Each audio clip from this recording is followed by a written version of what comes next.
This morning I get the pleasure for welcome at the studios Dr. Sylvia Olanka Blyden.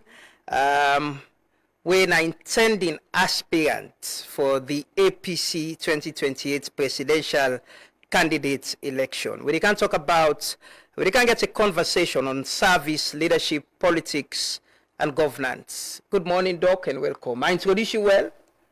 Or you want to do the introduction back? Sometimes the private person introduce himself. Okay, you cast my mind back, and I can say the listeners don't mind go back to introduction. Actually introduced me very well. I'm very much happy with the introduction. And I also want to congratulate you. Thank you. As a young man, for build this type of empire where they see so. Because my family them today the first Sakanaya. And honestly, what they see so with me is amazing. This young man, we need for give kudos. Thank you. I'm amazed at what this man don't build now. If I see the structures, if I see the studio, if I see where this place fine, I'm very impressed. Let God bless you. I'm highly honored to be here with you. Amen. Thank you. Thank you so much. Thanks for coming and accepting we invitation, for joining we na the devotion. You got to ring the bell before you left we. I'll get a confession. I don't want to watch your program. Okay. I've never watched your program. I know say you can ring the bell. I don't want to watch your program from beginning to ending. So I don't know how it goes. But I feel very comfortable. I feel very safe in your hands. And let's go. Yes, we'll have a very good conversation. Once more, welcome and thanks for being with you. We can talk about service. Let me talk about your service to this nation. I want to start from that point today, because I see when you hear the rollout, you put out a lot of information about how former late President Kaba identify you as a young person, we help in government for able day online. I read that right up there. And the work you don't do, you come, you build an internet cafe. Also a lot of young people they go surf the net and get connected. What has been your service to this nation for the people we don't know you much, the young generation, the Gen Zs, we don't hear this name. What don't be your service to this nation, and how have you enjoyed it as well? Oh yes, it's been a roller coaster. I consider myself highly blessed that God don't give me this opportunity for make me mark now the world. Not to all man they able get that blessing there from God. I see it like now a blessing from God for make a deal so today. I have enjoyed every step of the way. Some of it has been painful, some of it has been negative, but the vast majority has been very uplifting. I tell God thank you for Usade. Now, my service to the nation, I believe, it starts from a very young age, which is why you get people that they assume, say, I am much older than I am. I remember somebody, they argue with me, Mama in London, my mama was born me in London. They tell me, Mama say, this was like 5-6 years ago. They tell me, Mama say, me don't pass 60. He said, there's no way that woman, that year, not even 58. So my mommy, they try for tell her and say, no, someone there in 40s. He said, no way. For me, smaller, they this woman in voice. This woman must be in his 60s. So I started at a very young age. And how did I start? I think God guided me to, during the war years, I was a student at college, and we had a lecturer. She was a woman called, she was a pediatrician, a medical doctor. And she inspired me for us to rise up and demand for peace. It was during the war years. She was called Dr. Famata Boy Kamara. And at that time, I was a student activist within university circles, but not on a national level. But she was able to speak to me as a student leader that I was. And we came out and I remember we marched through the streets of Freetown. We led thousands of women. I and her held the banners to lead the march of thousands of women across the streets of Freetown, demanding for peace. This was in 1994, 1995. And it shot me into the limelight, of course. I also became the first woman who contested against men beat men and became the first woman for be a student union president at the university. This is now like 32 years ago, which was unheard of. That time for make woman get mind so. So I was then 22 years of age. So at that age, I already had made my mark. And then during the war years, when I left go America, the way the war was being, the way the crisis in Sierra Leone was being handled, I was very, very articulate on the internet. Because as a student leader, I had been privy to a lot of things that were ordinary people that never sabi. You know, so in a student leader, politicians, and they meet you and they talk to you because they want you to be, you know, I was very influential. So I saw the way President Kaba was leading the nation during the war years. It was a disaster. They were fighting a fight that would never end. So I was very articulate on the internet. We had a group called Leonet. We had another group called Africa Online. And I was articulate against Tijan Kaba and the SAPP-led government, how they were prosecuting the war. So that again shot, because I can be very courageous when I put my views across. So that again shot me into global limelight in the Sierra Leone space. We continue, we eventually get what we want, which was a peaceful settlement of the crisis in Sierra Leone. Now, you play any role in that peaceful settlement? Yes, tremendous role. I mean, that one I was blessed. God used me at a very pivotal point in time. I mean, if I want to explain, I will spend all the time now. I know don't explain I want in at SABC. But bottom line, I was able to work with Nigerians. I got in touch with a man who would eventually become the president of Nigeria, and I was able to convince him to put Sierra Leone as a priority. And to cut a long story short, there was a pivotal point I played to get peace in Sierra Leone. And I'm very proud of myself that God used me for convince Nigeria at a certain point in time, connect Nigeria and president in Sissebuka, make a direct line to the president of Nigeria at that time, and get them to be able to get both Tijan Kaba and the rebels to the table for dialogue and for peace eventually in Sierra Leone. So I'm very proud of myself in the role I played in that aspect. You go to medical school. I'm a medical doctor. I'm a medical professional. I'm a fully trained and qualified medical doctor. Why you not practice? I did, but as I said to you, my life trajectory, when you look my life trajectory, they know say this is not God, na input and per me. Say this is how I want you to go. My life trajectory has been one where God has guided me repeatedly onto the path of serving Sierra Leone. Regardless of what you would want to do, it's like God wants me, and I think God they always put me. So to cut a long story short, it's a pretty long story. I'm in America doing my, what you could call internship.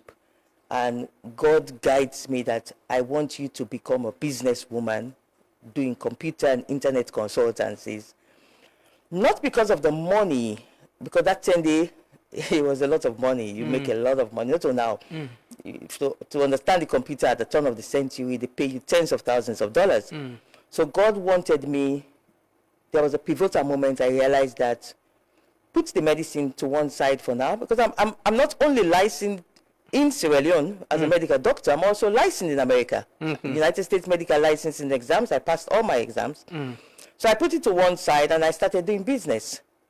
I started doing activism because that's where God wanted me. And you became a publisher, started newspaper and journalism as well. Exactly. That again started like, I wasn't happy with the way the media was.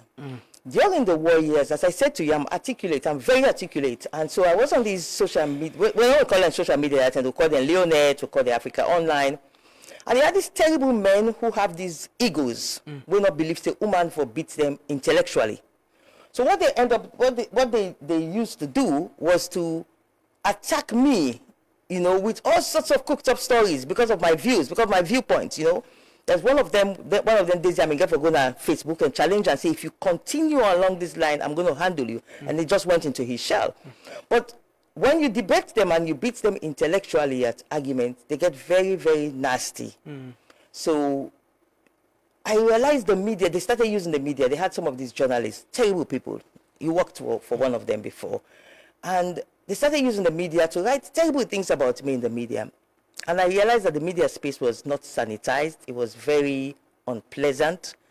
And I decided I'm going to step into the media and I'm going to challenge them. And that's that. In summary, that is what happened. I went into the media Within few months, the first thing was the Gloria Newman-Smart.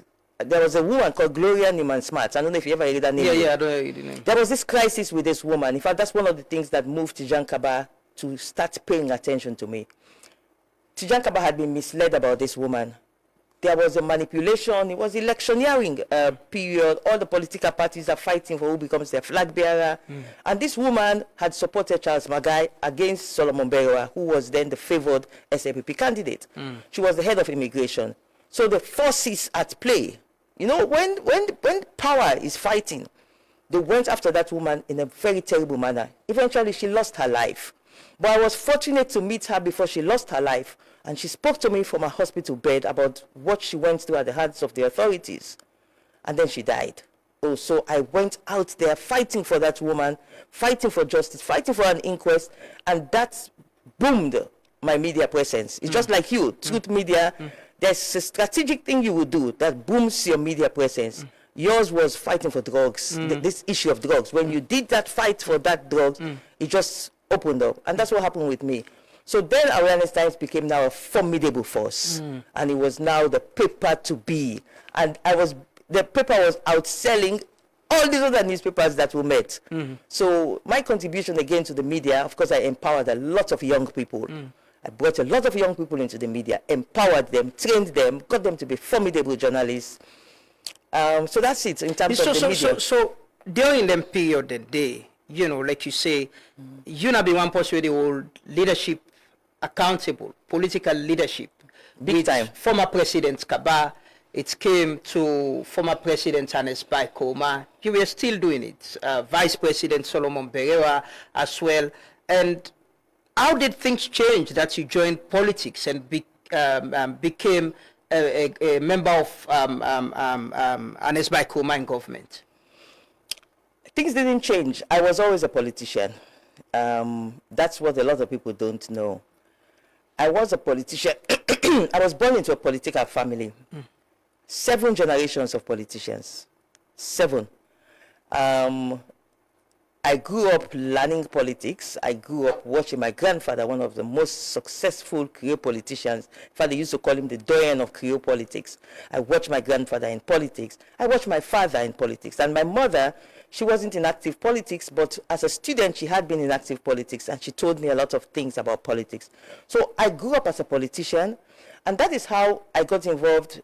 I got identified in my student days by my colleagues that this is a leader. And so they made me the first woman to be a female president of a student union government at the University of Sierra Leone.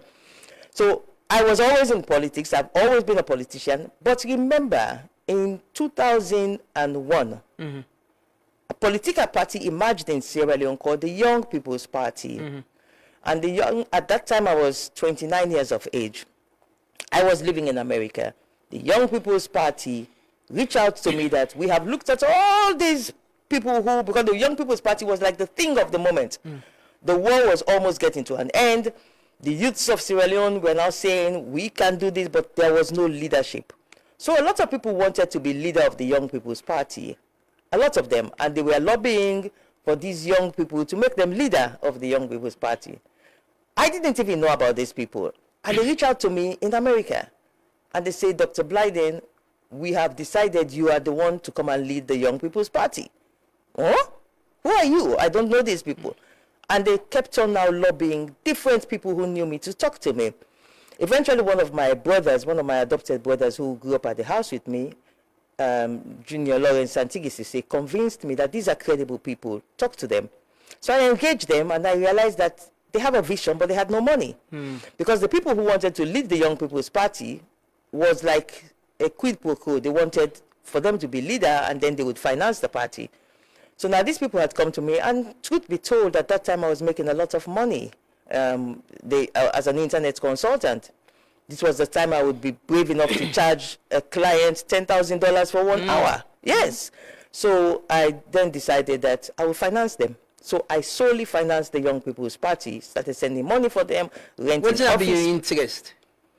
Just to empower young people. Because what really moved me, and I can tell you this, during the crisis period, I wanted to understand what caused human beings to go to the bush, take up cutlasses, start ambushing vehicles on the road, and cutting off hands of their fellow human beings, chopping the stomachs of pregnant women, taking out their babies. Because this all happened during the war years. And I needed to understand man's inhumanity to man.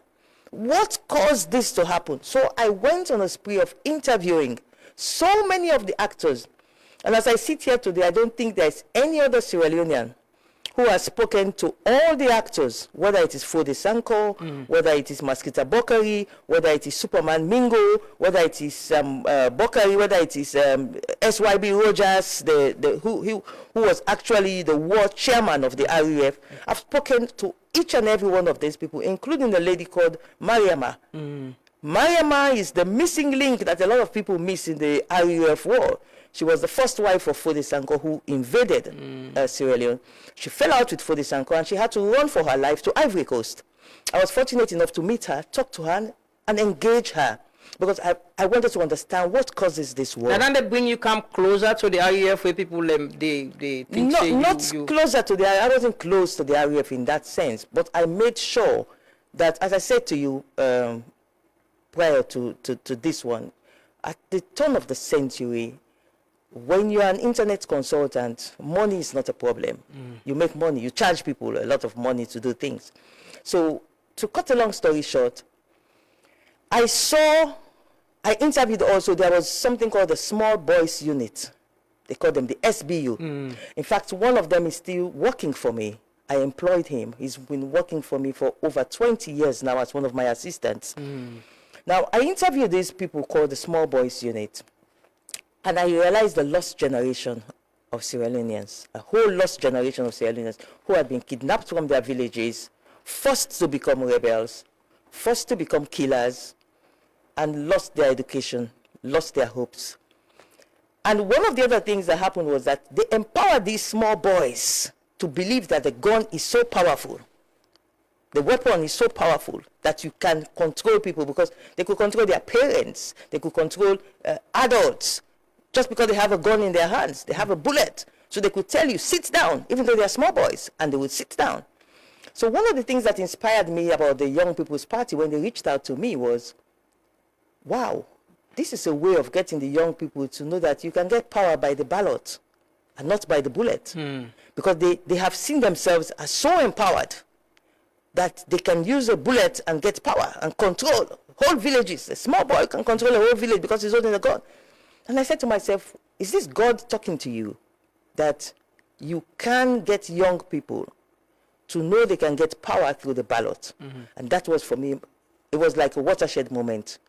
Finance this Young People's Party and get young people. And when I came to campaign with the Young People's Party across Sierra Leone for the 2002 elections, we campaigned across Sierra Leone. I financed everything, T-shirts, everything. And every single place we went to, I told the young people of this country that, in fact, all our parliamentary candidates were aged between 21 and 29 years of age. All of them. We had nobody above that age who I paid. I paid for all of them to contest the elections. I could not contest the elections, of course, but I paid for every one of them to contest as parliamentary candidates.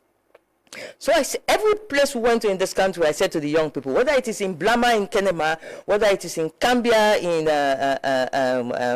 I remember this village we went to, Binle Dixon, where I slept, or whether it is in Rotifunk in Moyamba, wherever I went, I gathered young people and I said to them, you can get power through the ballots. You can become powerful through the ballots. You can talk to your colleagues, you are in the majority, young people, and you can get your colleagues to vote for you. And you can become powerful without the gun. Because now we have to disarm. Tijan Kaba had disarmed the rebels. So you no longer have power, but you now can have power through the ballot. So that was like the inspiration. How you get into... you became when you became a card-carrying member of the APC that you therefore serve in the government, in the Nesbai Kuma government. Okay, so we'll backtrack a little bit. I became a card-carrying member of the APC on the day I was born, 1971. It's a very interesting. Register you? Yeah, it's a very interesting story. Yeah, my whole family knows that story.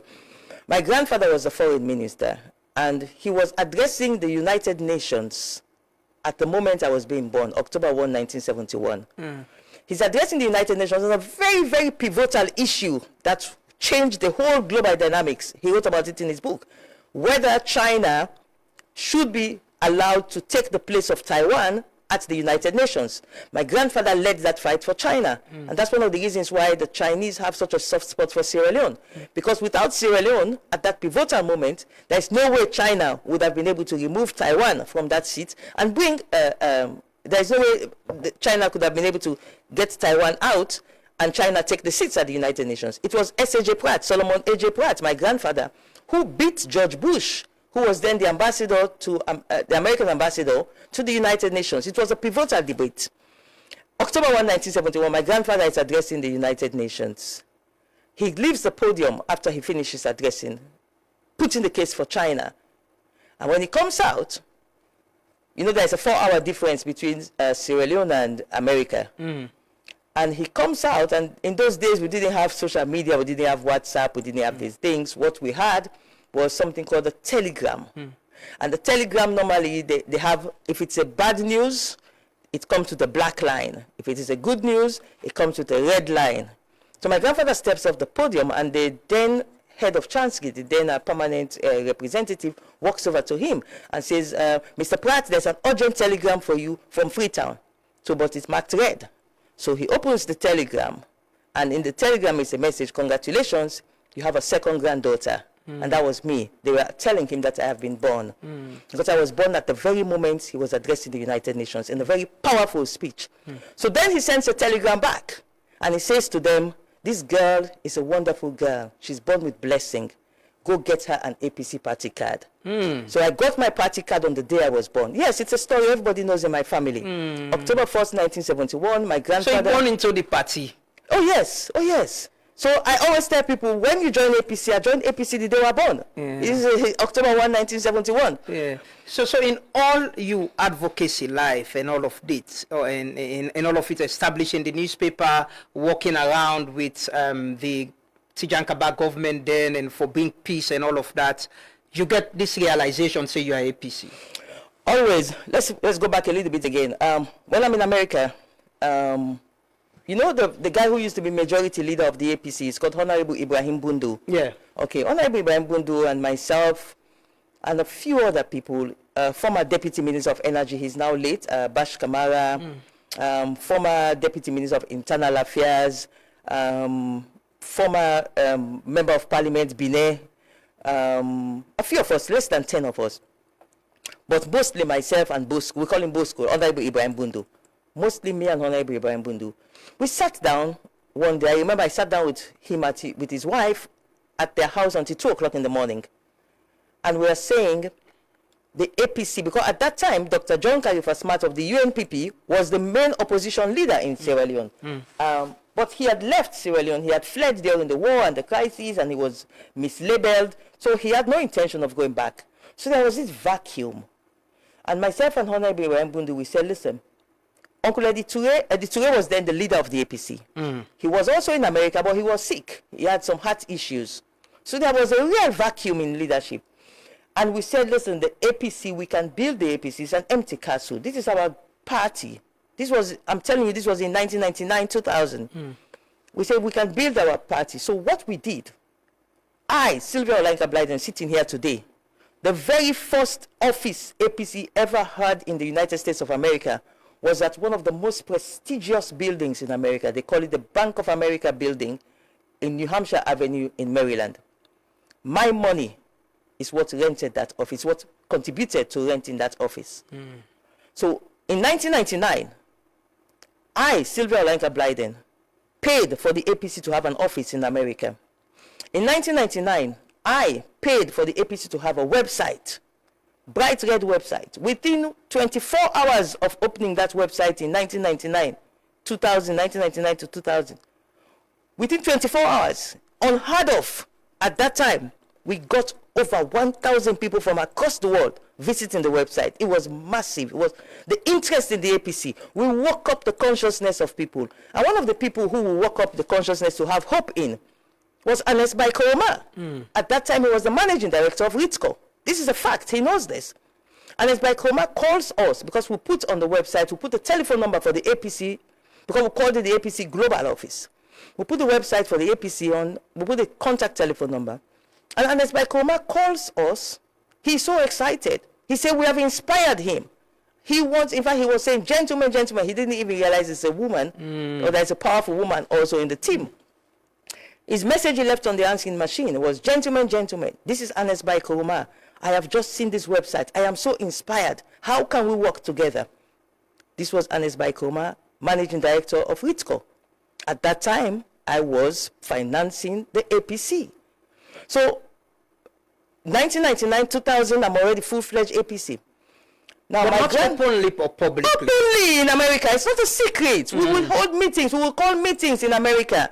Believe you me, at that time, the APC was like, nobody never touched APC that any.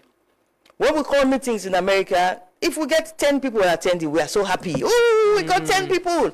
So now you revive, one of the people who revive the party. There's no debate on that. It's a fact. 100%. But why when you come home, openly associate with the party? But that's what you might think, that are not openly associated with the party. But let me tell you what happened. In 2001, Honorable Ibrahim Bundu decides he's coming back home to Sierra Leone to get involved locally. In fact, I remember the day he called me and he said, sis, I can't go salon. I don't make up my mind. I left Maria to an MPKN to you. That's his wife and his little, he had little children at the time. And it was a huge sacrifice he made to leave America. And I said to him, both school, go ahead. I'll join you later. So he came to Sierra Leone. And when he came, he met his big fight. Now, I personally, Uncle Edward Touré was the leader of the APC at the time, was a protege of my grandfather. My grandfather, S.A.J. Pratt, was a very powerful APC politician, but he trained a lot of young political lawyers. He trained a lot of them to become APC, and one of them was Eddie Touré. So because of my grandfather supporting Eddie Touré, automatically my support was for Eddie Touré, was for Uncle Eddie. That's what I called him. So Bosco comes to Sierra Leone, Ibrahim Bundu comes to Sierra Leone, and he says to me, when he comes, he says to me, sis, you remember that man women called we left message at that phone?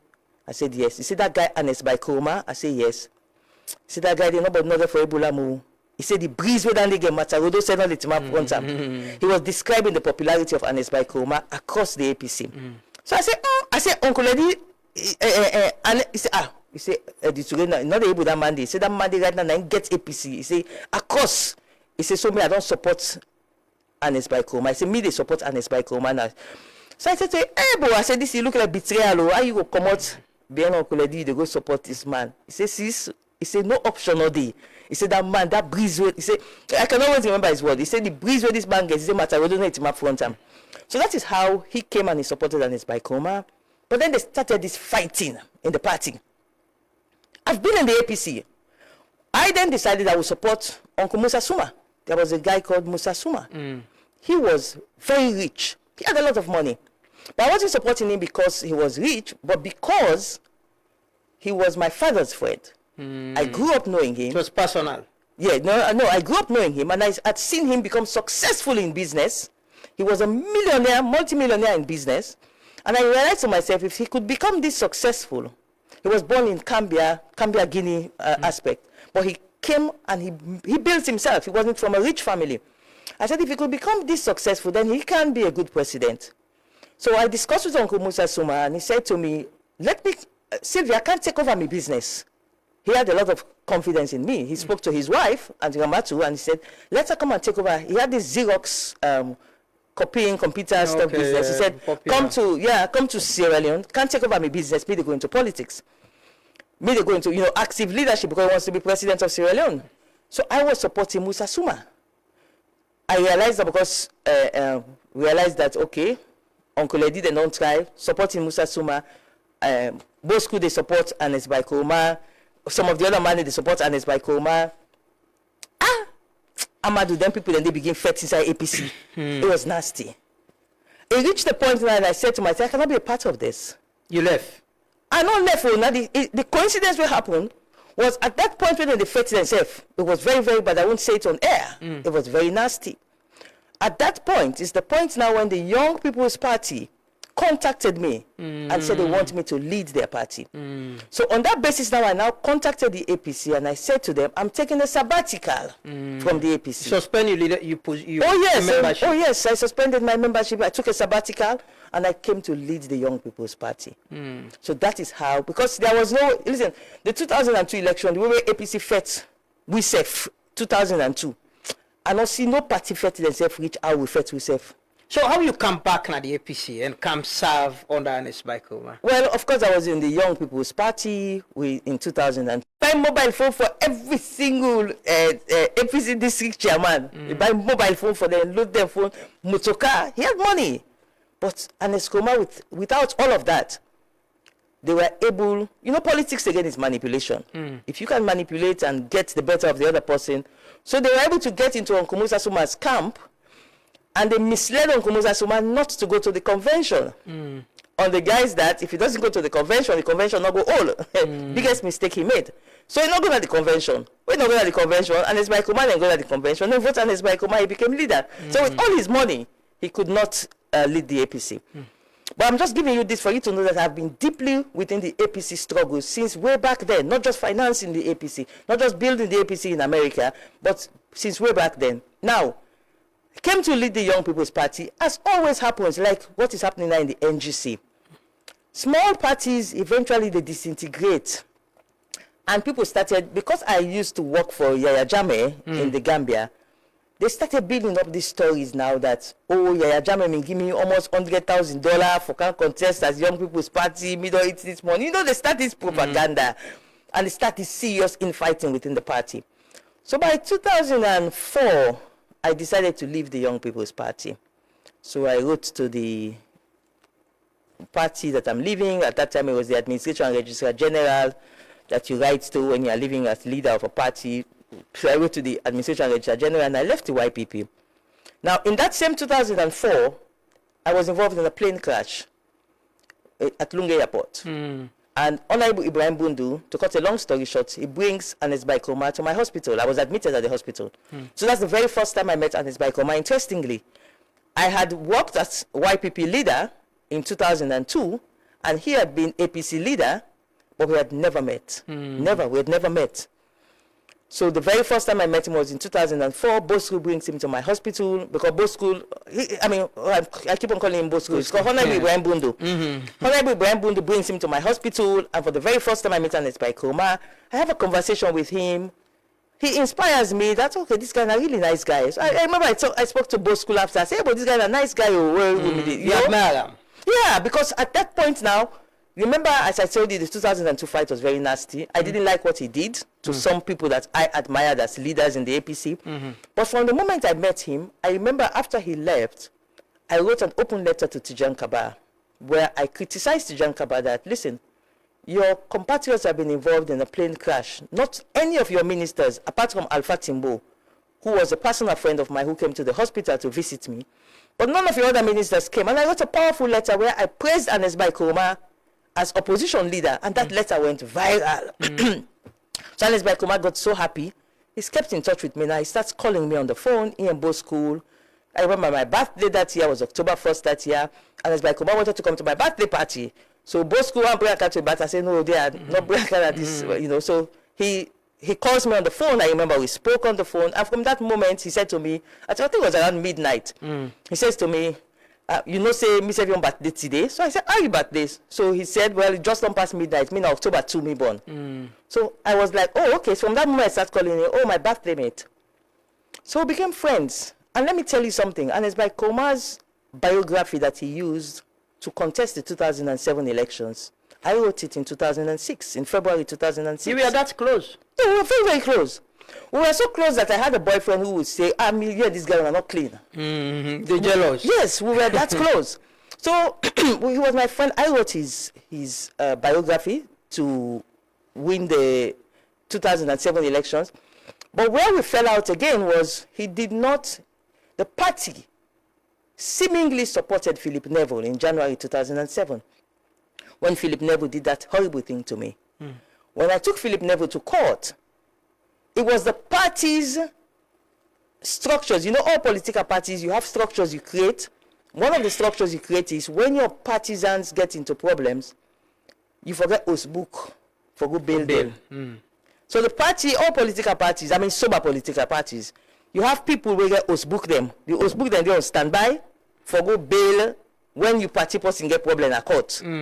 So I was really disappointed. The two people who went to bail Philip Neville when I took Philip Neville to court for what that nonsense he did to me, these were the party's people who, I don't want to call their names on air because they don't beg me, we don't reconcile, but I felt deeply hurt because what Philip Neville did is not something the APC should have been the one to protect, because Philip Neville at that time was using his paper for the APC, obviously.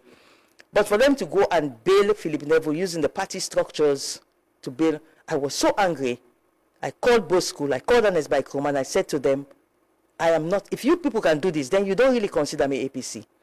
So that was the falling out in February 2007, when they went to bail Philip Neville. And I knew it was the party structures, because those two men, there is no way they will go there Osbook than them, because I know how the party operates. Yeah, but later you served after 2010. No, we make peace. I mean, he was my friend. I mean, you have problems along the way with people. So we had They apologized to you? Of course, they had to beg me. I mean, what they did to me was, you know what Philip Neville did to me? You don't forgive Philip Neville? He's dead now? Of course. That's why I don't even want to, I'm just saying it in passing, you know. I want to explain to you where we fell out. But I was close with Ernest Baikroma to the extent of writing the biography where Ernest Baikroma take win election. Go check if you see any side other than Ernest Times. So now make you been the continuously be a critic of Ernest Baikroma? No, I'm naturally a critic of of bad governance. I'm naturally a critic of bad governance because I saw what bad governance caused in this country. I saw how bad governance destroyed our country and took our country to war. I saw how bad governance led to pregnant women's stomachs being opened, babies taken out of their stomach. I saw how bad governance led to people having their hands hacked off. I saw how bad governance led to the destruction of our educational system, destruction of our health system, affected our revenue generation. So I saw what bad governance did to Sierra Leone. So I have always, and I will always be a critic of bad governance. How Ernest Baikroma become this leader? I remember there was a trip where una been to go China or go China. You write an article, you were praising him as one of the best leader they don't get. How it changed from that person they where una been get plaba to somebody where you can serve and praise in that way there? You got to rephrase the question again. I'm not to understand what you ask. So break down properly. How things change from this Ernest Baikroma where you were criticizing to somebody where you can work with and been the praise as a good leader? I did not criticize him on a personal note. All my criticisms of Ernest Baikroma were done on issues. And if you can recall, even because you were in active journalism then, even when I was working at the State House, I still criticized him privately. But when I realized that private criticism was not working when it came to the Ebola crisis, I had to go public, even though I was the most powerful woman at State House. And I criticized Ernest Baikroma at State House. I was sitting at State House, special executive assistant with cabinet rank, and they are messing up the fight against Ebola. I criticized him, sitting right under him at State House. I have always been a critic of what does not work for Sierra Leone. So to say I never criticized Ernest Baikroma when he was president, no. I criticized him privately, and when I realized the criticism, especially for the Ebola outbreak, was not working, I went public with How my you criticism. come about for serving Ernest Baikroma in government? Well, I came about serving the APC-led government because I came back to, I've always been a politician. I mean, if you look at what I just explained to you, 1999, nobody wants to touch the APC. Some of these people now coming forward and calling themselves flag bearer. In 1999, if you spoke to some of those people now, say can't join APC, they will not do it. We are in America. We are calling Usman Fode Yansane, President Joseph Saidu Moho in Guinea to get information from them for the website, because we need to put information about APC on the website for people. One of the good things about Honorable Ibrahim Bundu was he had worked at the Ministry of Agriculture, and he had a lot of knowledge about agricultural and road infrastructural projects. But we also needed more from President Momo. President Joseph Saidu Momo. He was then in exile in Guinea. So we are sitting in America. We are calling Ousmane Fode Yansane in Guinea for information. We are calling President Momo for information. So you cannot like question whether it is Ernest Bai Koroma I came to serve or whether I came to serve the APC. But it was I came to serve. No, what I'm saying is not only approach you. How you get the job? How did I get the job? You see, anybody who don't work with me know that I am a very, very diligent. I'm an asset. In anything I put my hands to, I'm an asset. When I realized that the APC might lose the elections to Julius Maada Bio's SLPP in 2012, because there was that potential there, I realized that because at that point we had seen Julius Maada Bio doing certain things, especially in the area of not able to control some of his supporters who were violent. I got worried that this man's inability, if this man becomes president, we might have a problem because he cannot control violent supporters. So slowly, I started realizing that we cannot afford, because Julius Maada Bio was now the presidential candidate and he wasn't changing his leadership style. That's his leadership style, and he has said it several times that he believes that in politics you must be rude, you must not be polite, you must. And I don't believe that you have to go to that extent that he was going to. And I was worried that if this man becomes president, we might have a crisis. So at that point in time, I remember the late Elizabeth Lavalley and other SLPP members of parliament. They came to Awareness Times and said, okay, please, Julius Maada Bio is now our presidential candidate. Can we make peace between Awareness Times and Julius Maada Bio? Because, you know, the whole issue was that he had these thugs who had been attacking my journalists. So when we make peace, immediately, both school, Honorable Ibrahim Bundu and Ernest Bai Koroma, immediately they call and they invite me to go to Potloko for prayers. They had these Muslim Prede prayers. We go for Muslim Prede prayers, and Ernest Bai Koroma says to his media people, I can't take picture there, not to Maada Bio no more for take picture of Sylvia, because I had taken a picture with Maada Bio, was like a peace picture. So there's a famous picture of myself and Ernest Bai Koroma where you can see him all in smiles, green, and in Potloko. That was the exact moment where he said, let's take a picture, because it was like, this is our asset. This is APC, even though we don't get issues and all, but we're not going to allow her to make peace with Maada Bio and for SLPP like to. So that's how we met at Potloko. We took photographs. I started doing my ordinary journalism things, but you know, when you are APC, you are APC. Eventually, I realized that, I mean, like, I remember I chartered the whole helicopter. I paid for that helicopter, by the way. We chartered the whole helicopter to cover the APC rally in Freetown 2012 elections.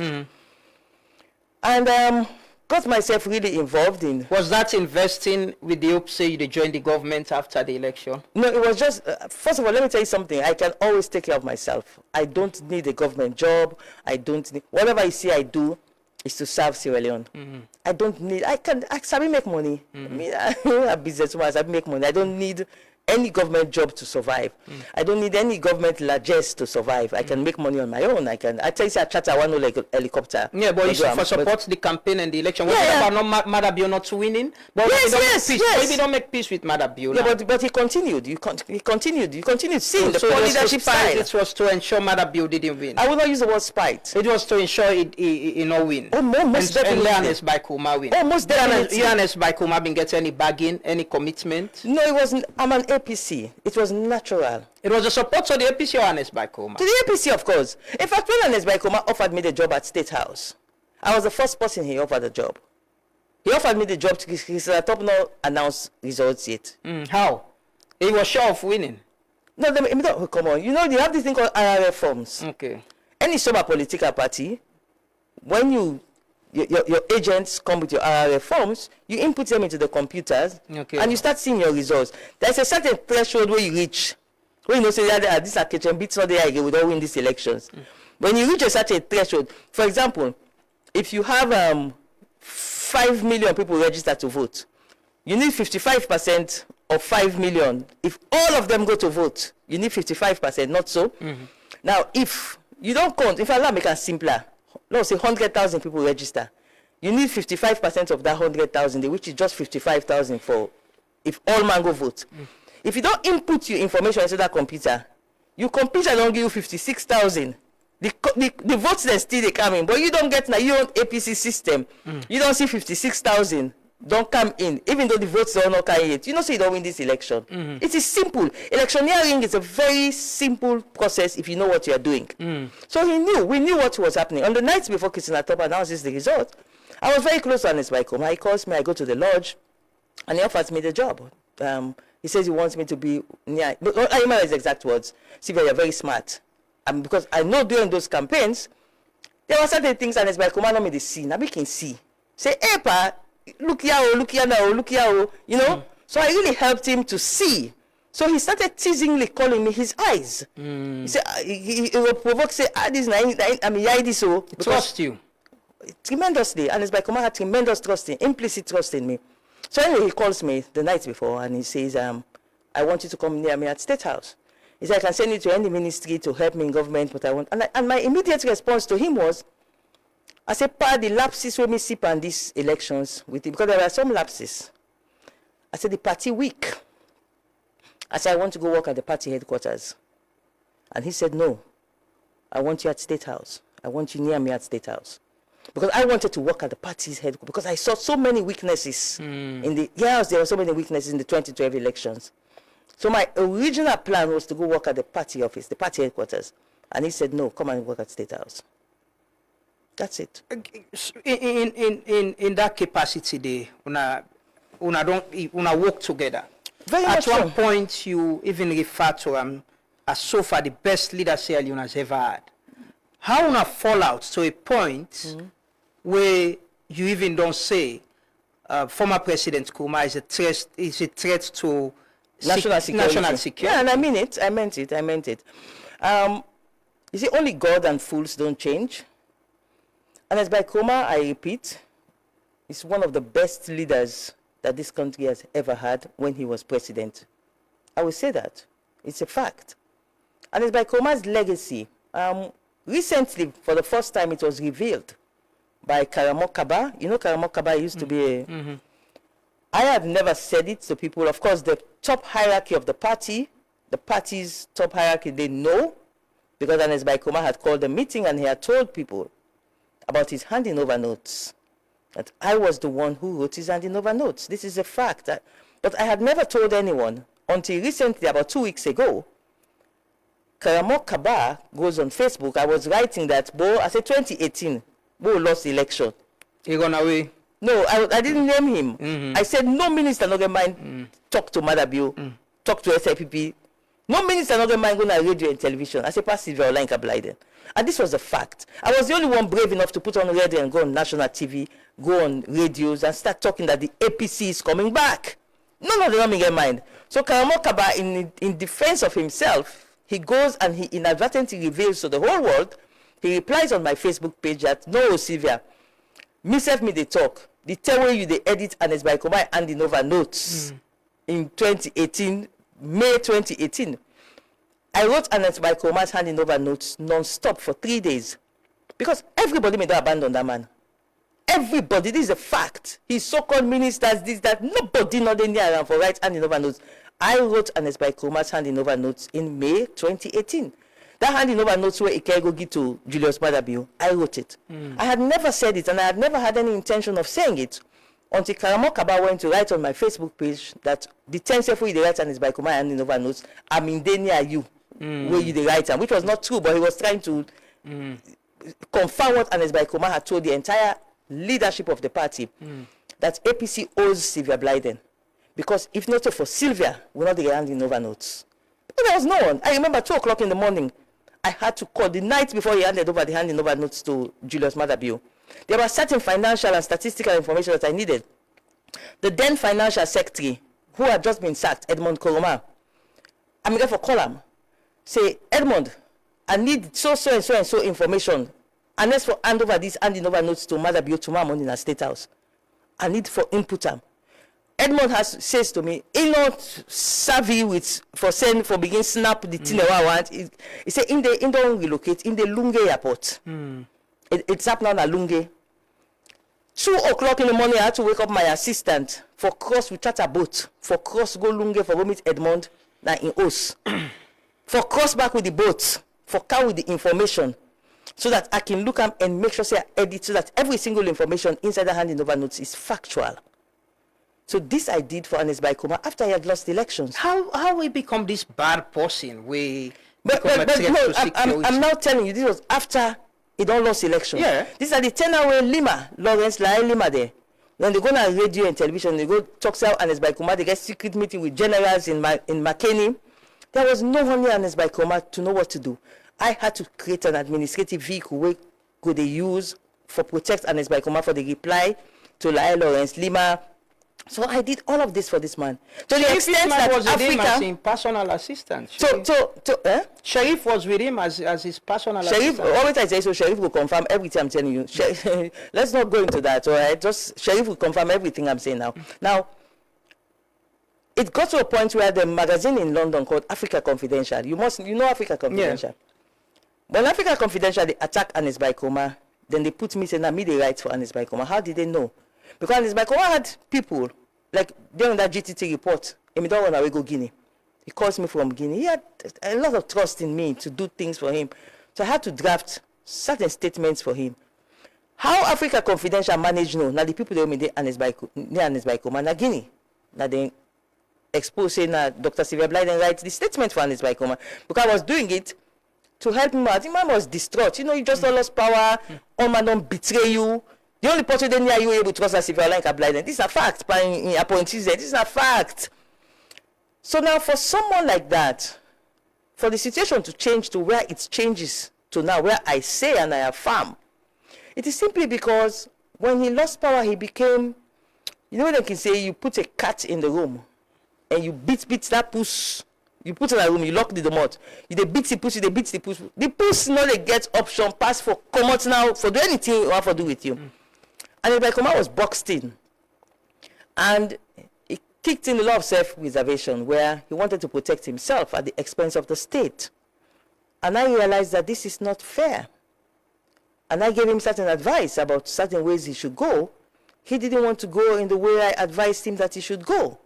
And that's where the crisis starts. Because for me, anything will go bring instability in Sierra Leone, count me out. Was he trying to do something like that? Well, I don't know if you have not noticed, but the trend is there. This is a man who currently, as we speak, he has a charge of treason on his head. This is a man, as we speak, he has a charge of misprision of treason on his head. This is a man, as we speak, he has security as somebody issues. Where you serve, you believe, say, he will get himself involved in something like that? 100%. I have no doubt on that. I have absolutely no doubt on that. I know what I'm talking about. He knows what I'm talking about. I have absolutely no doubt that he was involved. I have absolutely no doubt on it. None at all. None at all. I have no doubt. Of course, you always talk about intelligence and information. You get the intelligence we should say he was involved in it? I don't know how else I can say it than how I have just said it. I said I have absolutely no doubt that he was involved. I don't know how else I can say it. I mean, in what way? Which kind of way you understand? You see, we are now in a state where, you know, when a country is being led, whatever direction the leader of that country wants the country to go is how the country goes. The leader of our country right now is Julius Maada Bio, His Excellency the President. How he wants Sierra Leone to go right now is how Sierra Leone is going. For me, I would have preferred for Ernest Baikoma's treason case to go ahead. Let the facts come out, let everything come out to the public, and then if he is found guilty, we now appeal for him to be pardoned. But Julius Maada Bio's own style of leadership is different. His own style of leadership is take him out of the picture, take him out of the country, let him stay out there. When things settle and whosoever is creating instability are no longer in the picture, we can bring him back. And he's the leader. You have to respect his leadership style. If I was the president of Sierra Leone, that case against Ernest Baikoma, they go ahead. The evidence, the public would hear the evidence. Is it, you think so he's being protected? Of course. Hey boy, big time. By who? Julius Maada Bio. Why? Because that is his leadership style. He believes this is how he will be able to get Sierra Leone peaceful, stable. This is his own style. He has read, I don't know what he's reading that I am not reading. He has read the cards. The way he's reading the cards, having Ernest Bai Koroma in exile is better for the security of Sierra Leone. That's how he has read the card. And he is the leader of Sierra Leone. I ask again, at what level you think, say, former President Koroma could have been involved in making the country unstable? What do you mean at what level? Which kind involvement? Well, you see, I don't know how to put it again. I just tell you, say, this man has a case for treason on his head that he has not been able to successfully defend himself. He prefers to leave the country than defend himself on that case. I don't know how else to put it, because if I mean innocent, you come with waiting I consider as bogus, go through the process, and if there's no evidence, there's no evidence. You say you clearly 100% sure say. I'm not gonna doubt. You not get doubt. I'm not get doubt. They ask now whether you know, now he send the people them, he's been in communication with them, he financed them. In what at what stage? That's what I'm saying to you. If I was the leader of Sierra Leone, if I was the president of Sierra Leone, I would bring out every single information that made me to have my Attorney General charge Ernest Bai Koroma for treason. I would let the public see everything, and then afterwards, I would pardon him. Is it still a threat to national security? I have not spoken to Ernest Bai Koroma in many, many years. You can only know someone is a threat to security if you have a one-on-one dialogue with him, you advise him in a certain way, he doesn't listen to your advice, he prefers another way, and you know that, well, based on my one-on-one conversation, this man is a threat. I haven't spoken to him in years. I think the last time I spoke to Ernest Bai Koroma was January 2021, so that's like 5 years. So I'm guessing here, I'm not too sure. I think that's the last time I spoke to him. You still consider him as your brother, or una relationship, una family relationship don't scatter? I will not say the family relationship scatter per se, because first of all, as I said to you, I haven't spoken to him, I think this January would make it 5 years. I stopped speaking to him around January 2021, yeah. So from that time, I have not spoken to Ernest Bai Koroma. So whatever relationship we had, I don't know what the state of that relationship is. No, in your own estimation, you now your brother still, you consider him as family? This is a man I served as president. This is a man I served as a minister and also as a special executive assistant. Don't forget, I resigned from State House. He called me back. Sylvia can't work back. In fact, he called me back. He said, I go back to the State House. I said, probably not go here, Because I remember you were one of the journalists they used to use at State House to leak all sorts of fake information. So I mean, one of the journalists will be report the thing. No. Every journalist gets source. I know. Every journalist gets source. You know one journalist where they use at State House. No. Okay, not to use. I'm a journalist. I get me source. Okay, you know one of the journalists, they were sources at State House, but they give information. I was asking. I was seeking information. Forget about the special executive assistant. I was seeking information. Just like I yourself been the seek information. Amadou, some other information they give for right one. No, I mean they ask, not to give information. How you go manage the right? There were things. The way you the right. No, there were controversial things you were reporting on. Like you said, you were challenging government itself. You were at State House, but you be the challenge government. No, that's what I talk about. I'm talking about, for example, trips. I remember there was a trip to Kuwait or something like that. Well, you not been the part of. Yeah, you just you full of information there. They only can give. I'm a journalist. You usually the special executive assistant was always traveling with the president. And here's the special executive assistant, not part of this trip. And I say, why? Why is... How you manage see the itinerary? How you manage see the... No, because I'm a journalist, I ask. Why they go in, up to now, I ask about President Bio. I ask about him. Anyway. So I was just a savvy journalist. No, actually, let's not get distracted. I was asking about your relationship with Ernest Bai Koroma. So keep in mind... You still consider him as family? No, keep in mind... this is somebody I served. I was a part of his government. There is no way I would not defend his government. You should be in some of these WhatsApp group, and I defend him, his legacy, and some of the things he's done. I defend him. I mean, I write the man in handing over notes. Yeah. From pep to perep, na me writer. What's in behind this fallout? How will I fall apart? No, because it's a national issue for me.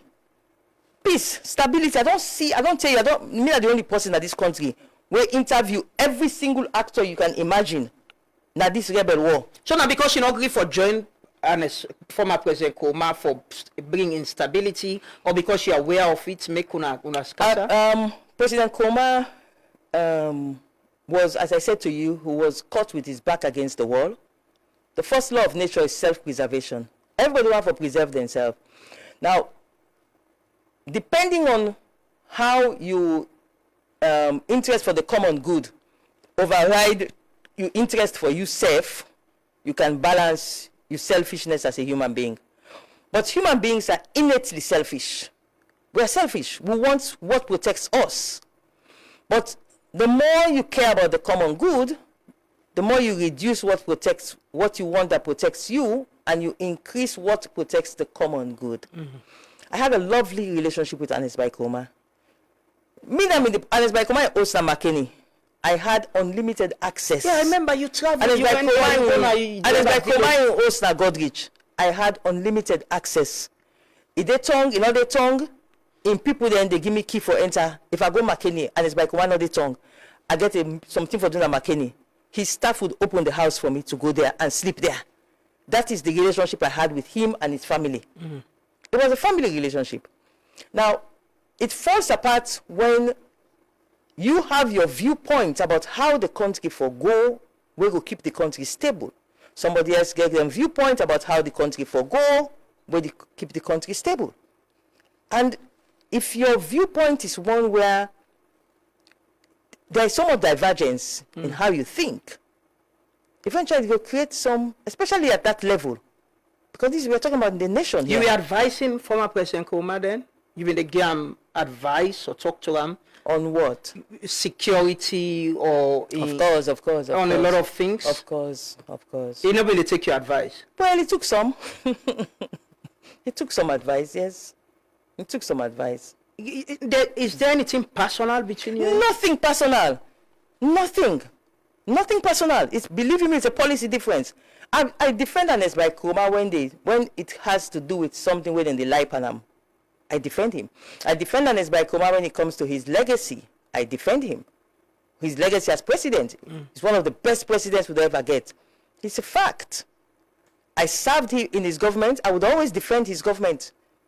The things that we left, the legacy we left, the structures we left, I'm proud of them. There any possibility for Lona make peace? I don't see why not. It's very possible, yeah. I mean, it's not personal. He said no, say not. It's not personal. He knows what time soon I go make peace back? I don't know. You say there is possibility. But maybe say, okay, if you do this, or you not do this, or you not do that. I don't know what you're asking. Maybe no, I'm asking because you say you still consider him as a threat to national security. I don't say so. I say don't pass 5 years and not talk to him. No, so but as of now, when you're not there, you still consider him as a threat to national security? I don't know. I don't have evidence to that. You have to understand what I'm saying. I have not spoken to this man in 5 years. In the 5 years that I have not spoken to this man, I don't know his thought process. I don't know what he's thinking. The tell one in thought process, well, I know say, I can pick up phone at any time and call him, say, hey, pan, so and so and so. How, I know I was one of his closest. So what's communication? Now you stop for call him or now you stop for calling?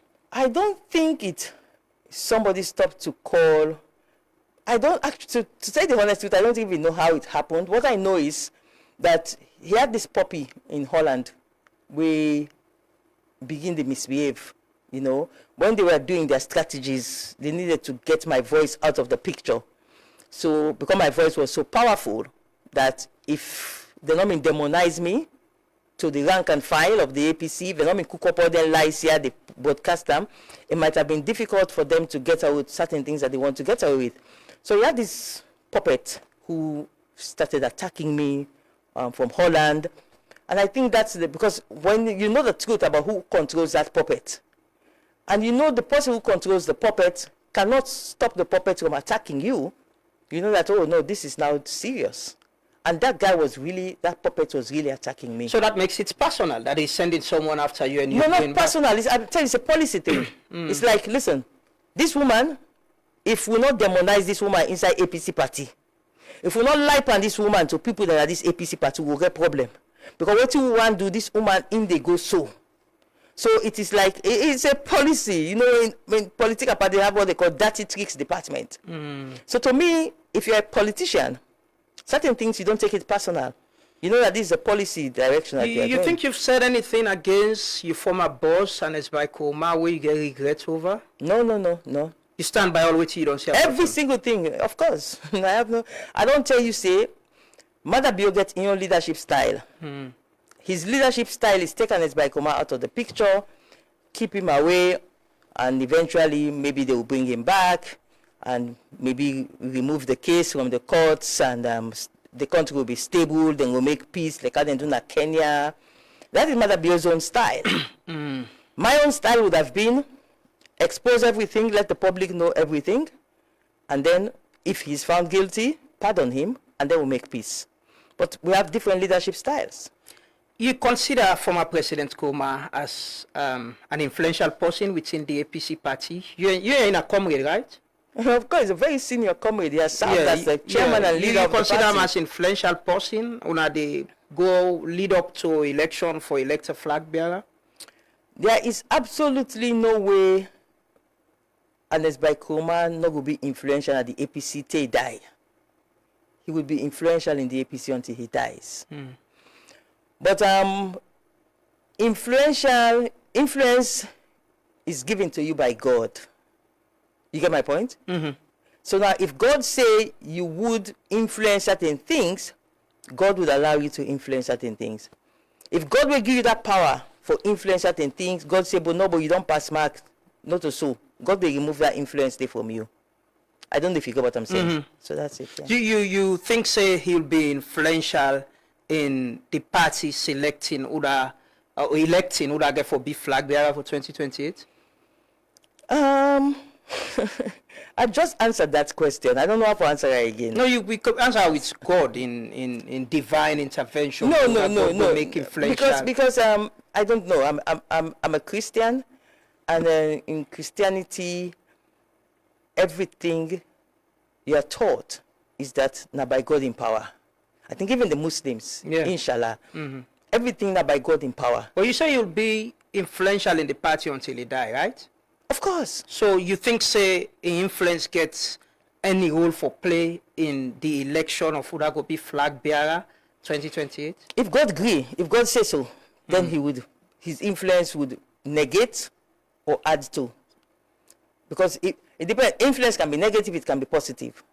So if God say yes, me will give you that power. Because I tell you, say, when I did America, both school, Honorable Ibrahim Bundu calls me and says to me, this man women call, we will left message and will answer machine. Because at that time, we don't know him. That message he left an answering machine for we. Both schools say, Honorable Ibrahim Bundu say, this man will left that message. He's so powerful now, Matarodo self-knowledge map front him. His exact words. So this was Ernest Bai Koma in 2001. Very powerful, very popular. People that will get money pass him. Musa Suma will get money pass him. Far away. People that were strategic on politics, where he meets them on politics. The Seri Kamas, the editorials, he met them in politics. You get my point? He overcame them because of his Matarodo self-knowledge map front according to Bosco. So this is somebody who in 2001, God gave him power. God gave him. Now, we're now in 2026, which is 25 years later. God still gave him that power there. Only time and God will tell. Also, you stand presently in the APC party to a point that you and an Escoma, we don't serve in that capacity, then you still believe, say, he'll be influential until death, na the party, gonna get issues, you gonna get disagreements, if I could say. Wetin na you stand na the APC party presently? I don't know what you ask. Your honestly. status in your influence, I mean, especially where it's facts that let me Escoma tell is you, still powerful within the party. I'm also very powerful within the party. So now make a listen, make no mistake. This was between you and you are more powerful. But Amadu, you're not going to box roll me into No, I'm not. you're I'm going to just box roll me asking, into a Doc. box to evaluate. First of all, that would only be determined by go to what is this gentleman named now IGR. Let do survey. Yes, let Andrew do survey.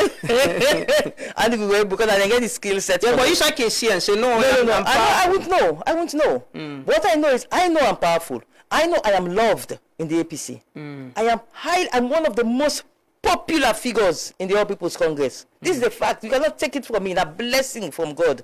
I'm anointed inside the All People's Congress. Now, if you watch the amount of people that already gang up for Fatima over the years, then so boku. You don't fight someone like that unless the person is anointed.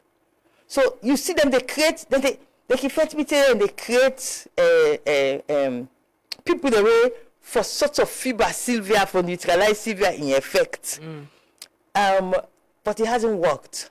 I am still one of the most popular women, one of the most loved women. Yesterday I was in Kailaung. Kailaung district chairman Imama died, the APC chairman for Kailaung, Imomi died.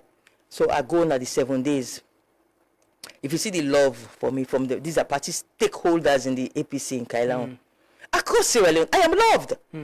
I am heavily loved within the All People's Congress. No mind, you know what you have to pay, what you have to be careful about. Don't pay attention to, because you can get 50 people, then put them on social media. Like for example, today's morning, so say how will they talk, so write it on your Facebook page. If you go there now, you go meet some people there, then just they cost me no more, then just they cost me no more, then go there at the page, then go they write there now. See if you're a stupid woman, see if you're this woman, see if they just keep on writing. These are people who are sent to give an impression that does not exist. That is Sylvia not popular. Yeah, but you think everybody go like you? Of course not. But the majority loves me. The majority of APC people loves me. I mean, they tell you this for free. The majority, vast majority of APC people. So then they give you edge and advantage for be flag bearer of APC? Everybody can have ambitions. You can have ambitions, and as a woman, when you step up with your ambitions, it gives a ripple effect, especially to the girl child coming up. It gives a ripple effect. And I am someone who elect not to inside salon, elect not overseas, elect not Guinea. Like this election at Guinea will just be so. The only woman where the general give permission for contest elections, I supported her during the election. Oh, okay, on your Facebook page. Yeah, and more than that, in fact, I gave her whatever support. Now, I support women when they stand, because every time they stand up, it creates a ripple effect for our girls. But you know the support Yvonne. She's not worth my support. But she's a woman.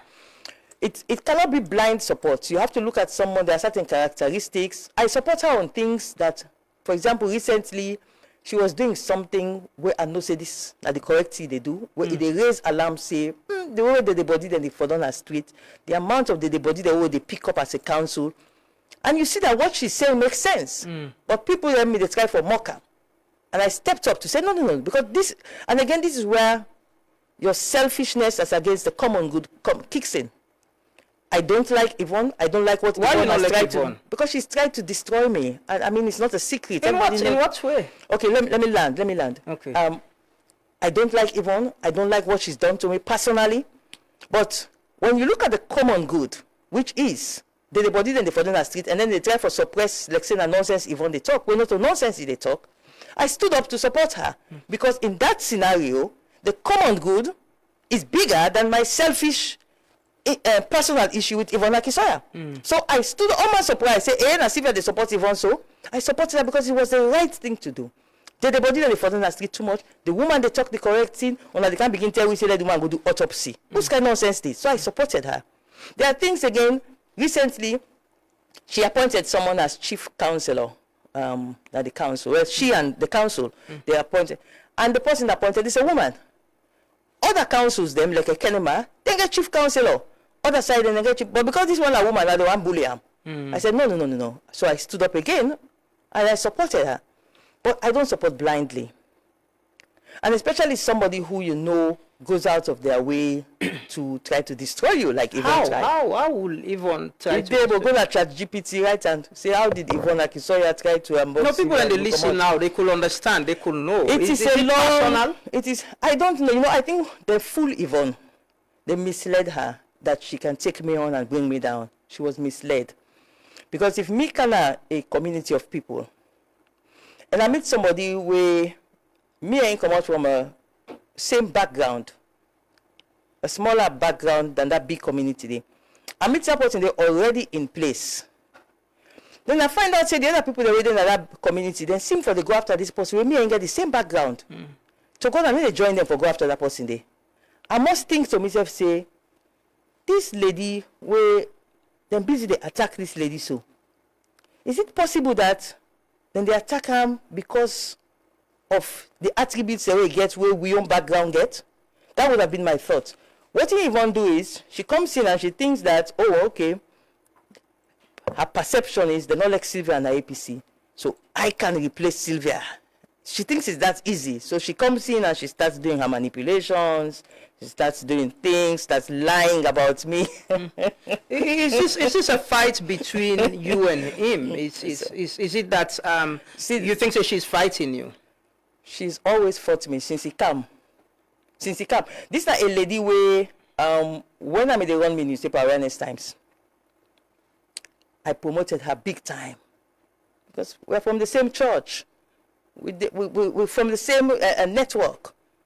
So whenever they send messages to me about she's doing this, getting runs, they didn't work, the marathon them for raise funds for Sierra Leone. Front page, I'll give Yvonne. That day London, I'll promote her big time. So there was nothing personal. She comes in to governance and politics, and she starts undermining me. The difference between me and her is, I do not undermine people in the darkness. I don't play games. I don't go behind somebody's back and start lying about them. When you do me something, I say it up front. And that's what happened between us. I mean, they talk me on. Is it about you expecting her to pay homage, to come and say, I'm here and you need to recognize? Is it about recognition? If I recognize you as somebody who's been done the day before, is that the personal issue? Not really. Although when you put it that way, that would not have been bad if you come and pay homage. And I don't know you should have been the expect? No, not really. It not ever crossed my mind. But the way you put it, put and so, yeah, it's a possibility. She could have come and pay homage. You're quite right, because he meet me at the party. So like what he. So now then they make you think, say, no, you not can show respect to me. So no. Believe you me, past like when you talk and so. Now it crossed my mind. Say yes, she could have done that. She never did, but she just came out. I've been getting relationship. Very good relationship. Because the woman feels able to replace me within the party. And you know one person for replace you? Not in the way she wants to do it. You don't demonize someone because you want to replace the person, so you demonize the person. Now, you know, all political parties, you have sectors. This is this sector. And you want to replace the person in this sector, and so you say, okay, the best way for doing that, demonize them. When I demonize and then myself can rise. So basically, that's it. But you're doing the same to her. You making her you. No. Me not the lie. That's the difference between me and her. In the lie, me not the lie. But Yvonne is not here, Doc. You're accusing her of lying. You got evidence to that? She did. She called me. I mean, okay. You know what? You're quite correct. She's not here, and we might take this conversation into a realm where she's not around. Exactly, so to defend herself and all of that. But she already knows that. It's an open secret. It is out there. I shared what she lied about. It's out there on the. On a close community, don't ever try. You say we not go the same church. We don't ever try for resolve this. She believes she can replace me, and you don't want to be replaced. Not in the way she wants to do it. But it's politics. You're fighting for it. Well, I know. Politics is a contact sport. So that's it. So she comes in, she thinks she can replace me. And I look at her sometimes. I can just look at her smile, you know. She has a personal assistant who can send message to me.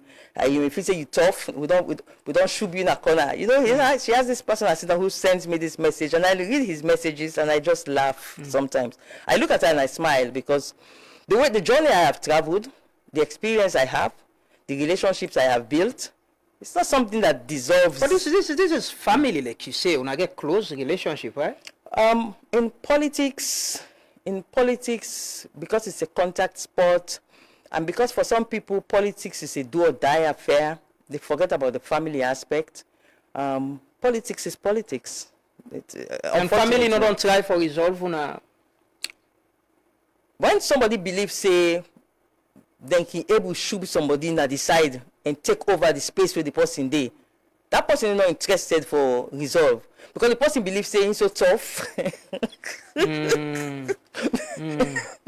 So the person believes say, well, if he says so tough that he can come, he can push you and he can come up. So somebody like that doesn't want to reconcile. You consider Yvonne as a strong contender for the flag bearer? Astagfirullah. Why not? She's a joke depan. Why? Your sister don't commend them. Your sister Fatima Bio publicly, commend them for coming out. Now very big support that yeah. That you don't come up being joke. For first lady come out and say, yeah, this is good, you're doing this and all of that. It means there are people are watching and appreciating that she's coming out. You still think say she's a joke? No. You don't consider her as a strong contender? A non-starter. She's a non-starter. She won election twice. In Freetown? Yeah. If let me tell you, you know what? A lot of you people, you don't look at statistics. Yvonne get the lowest ever percentage. Listen, let me land. Don't cut me off. The lowest ever percentage where any mayor of Freetown don't ever get na Yvonne Akisoya get her. Now, Freetown na APC base. Now, like you give symbol to somebody for contest for mayor na Kenema. Now, SLPP they win. Freetown, we dress broomstick. We put our gear symbol. We go contest for mayor of Freetown. The broomstick they win. So don't tell me say. But at least she's contested public election twice and listen, experience. Like pull the RRF forms. Possibly get experience RRF form not the lost nine. But by election, even don't contest two, we win. You don't contest public election. My dear, broomstick. You dress and red, you get a symbol. It the win mayor of Freetown for APC. So don't tell me about Yvonne non contest to tell tough election. No, I just want to. It was a tough election. Get Gentry contest against her. Gentry is also popular. Listen. No, but you say this. It means she campaigned and won an election. You don't contest election, you win.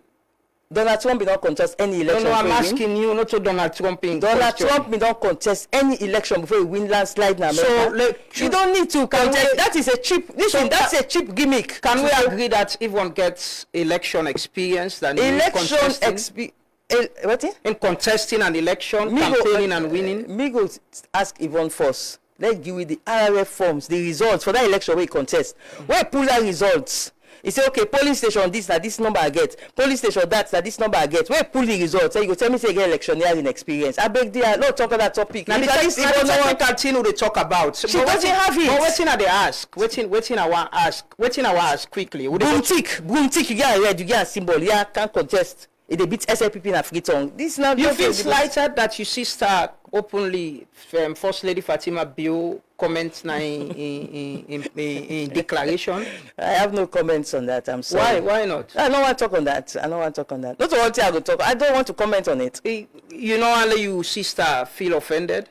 I don't want to comment on it. I mean, next question, please. No, but I still ask you this question because when you make they ask you, there was a time where you post on your Facebook page say, there's this shield, and the shield don't come out. Is it Fatima Bio? The shield will be the protect. Is it President Bio or the government? Where you not mentioning name, but you spoke about a shield where not there again. Me? Shield? Yeah, there was a statement. Right, I think it was after the birthday issue. You wrote something about you not being. No, I've never done that. No, right? I go look for the next thing I do, I'm there. Because listen, I'll tell you something. After the birthday. Therefore, listen, when you get somebody like me in your studio, make sure that you get factors. That is what I would like to ask you the question now. Your relationship with First Lady Fatima Bio. It come bad after the birthday. Relationship bad? No, I'm asking. You came out open and say you know feel happy that. I don't say so. What do you say? After the birthday? No, like, After the birthday, we you don't been wish me happy when I wish you happy birthday. happy birthday? You been happy? She did. What she did not do was to wish me happy birthday publicly. No, that is what I'm asking about. No, she wished me happy birthday. No, let's get something clear. Not of us say Fatima not wish me happy birthday. In fact, it is so interesting that I was in Trinidad and Tobago on holidays for my birthday, and she was in America. And she's one of the first people who wished me happy birthday on that day. So not of us say Fatima not wish me happy birthday. Let me land. Okay, go ahead, dog. Not of us say Fatima not wish me happy birthday. She definitely wished me happy birthday. That day they said, we engaged for a long time. See how they provoke all the tell and say, oh, because that was the day I was to meet female members of parliament in Trinidad and Tobago. So they tell and say, I say, you sister, today a tough day, they meet the highest ranking female politicians in Trinidad and Tobago. So it's not like she didn't wish me happy birthday. She did. She was very special on that day. Called me. But what happened since we reconciled? Every single year, she would go on her Facebook page and wish me happy birthday publicly. She did it in 2022.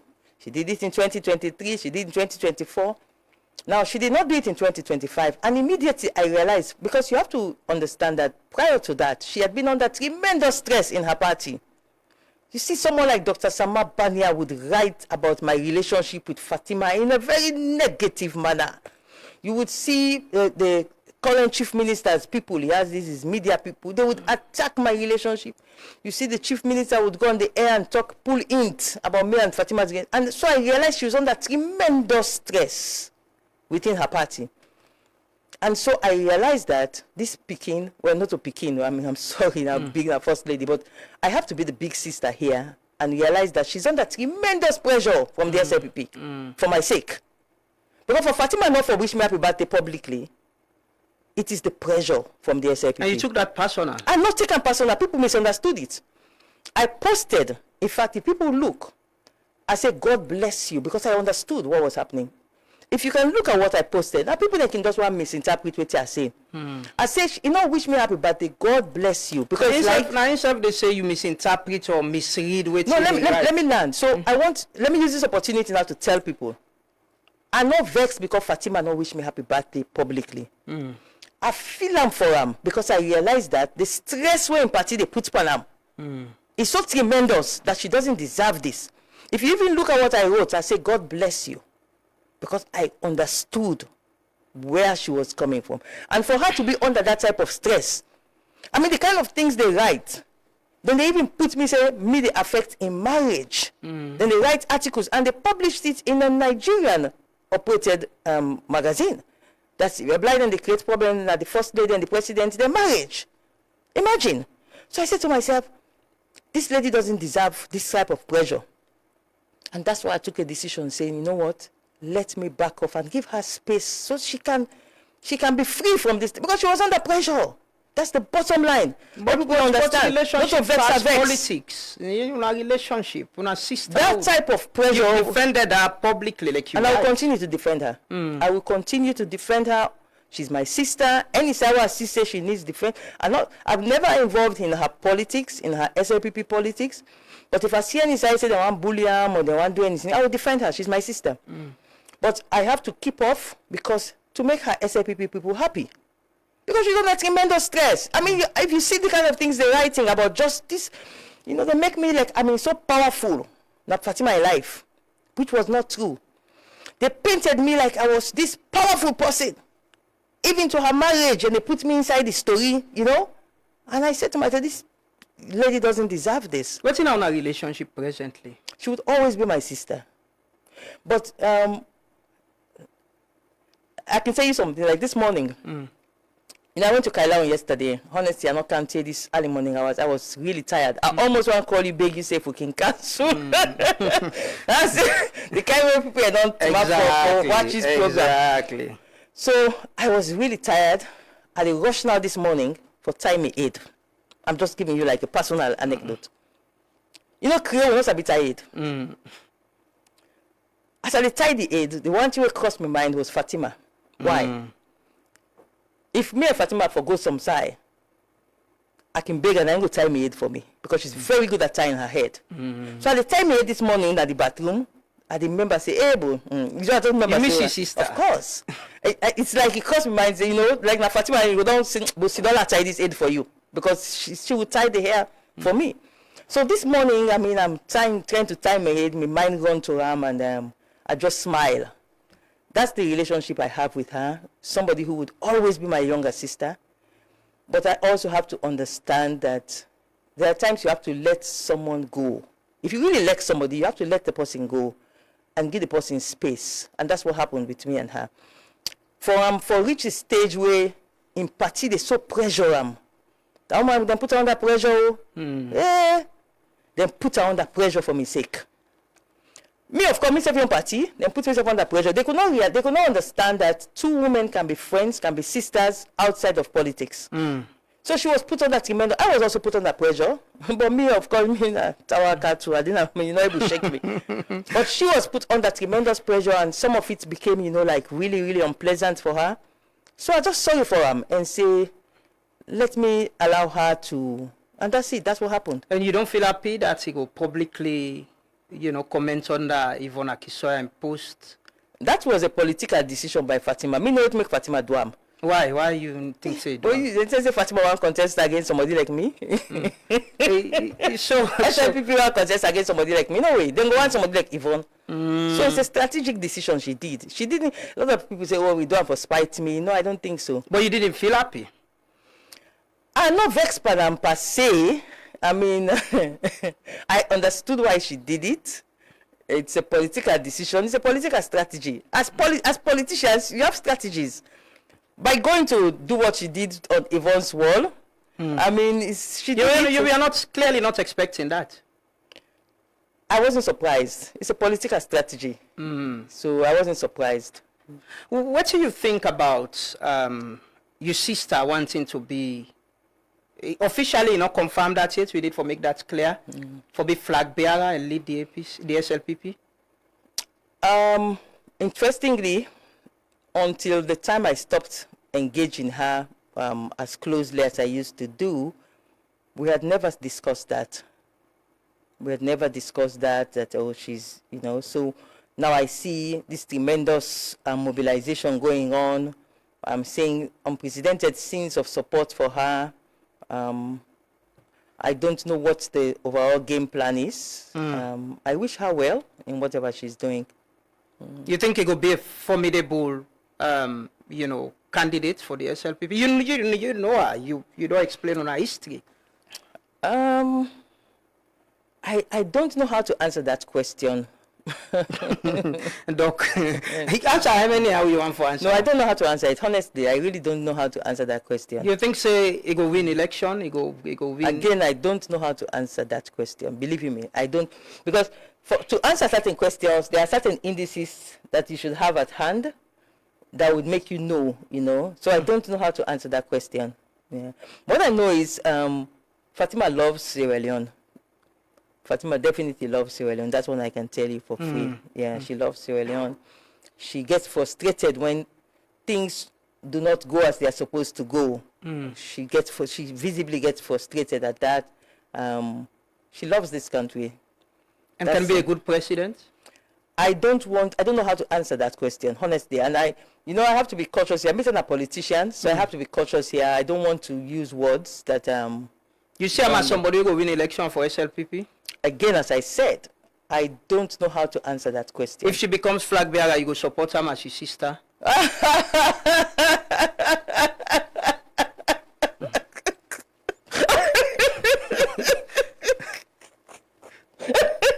Look, my sister, you go support her? Oh, gosh.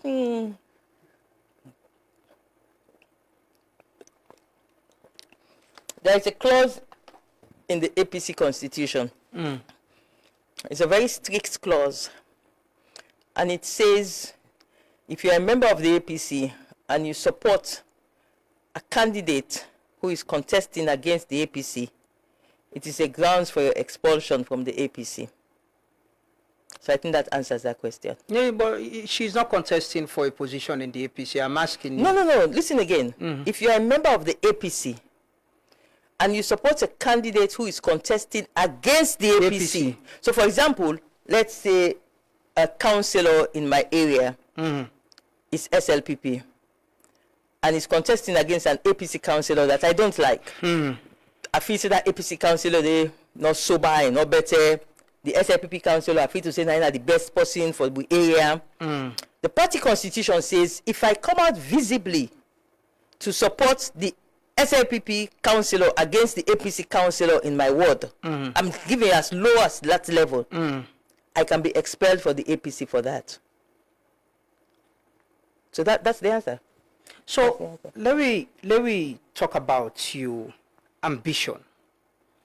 What you want on January 1st, you openly talk about what you they intend for do within the APC. You don't confirm now what you want run for, a flag bearer or a chairman. See, I'm happy you asked this question because it just displays how people really don't understand political party administration when it comes to seeking the symbol of a party. The APC for now, as I sit here, the APC has not invited any application for any position in the party. The rules and regulations of the party published under the 2022 constitution, the rules and regulations says that the IEMC, that's the Independent Electoral Management Committee, should tell the Secretary General to put out a notice stating when applications are opened for every position in the party that somebody wants to contest for, including the flag bearer position. The IEMC then sets the standards. That is why you see a lot of argument now going on about certain flag bearer aspirants, whether they are qualified or not qualified. Take Yvonne Akisoya, for example. To the best of my knowledge, when you go to there's something in Britain they call the Companies Act. When you go to the Companies Act, the register, you see the company that Yvonne Akisoya almost, I would say, not bankrupted, but ran to the ground. And her name is listed there, and her citizenship is listed there. It's online, free, you can check it. Yvonne Akisoya, British citizen. So as of now, Yvonne Akisoya, until she says otherwise, she's a British citizen.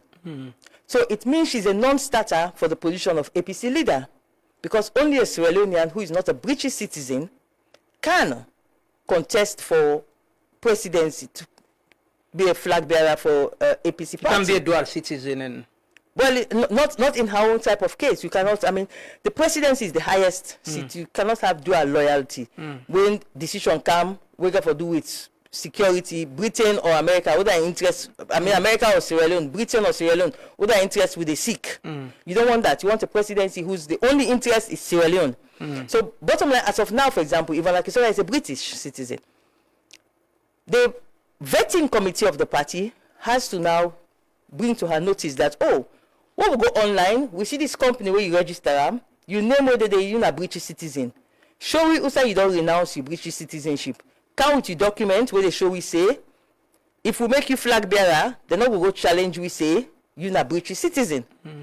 So until that is done, she cannot be called a flag bearer aspirant. Because they have not opened applications to examine the potential people who want to be flag bearers. she announced an aspiration. But that just shows you the dunce level of her politically. But not only one, other people. It shows you the dunce level. Because you can announce your intention. Jagaban as well. You met with him. You advise him. Jagaban is a wonderful person who was strong enough as a man to stand up in this country and tell his supporters, not in my name, don't go after any woman using gender-based insults.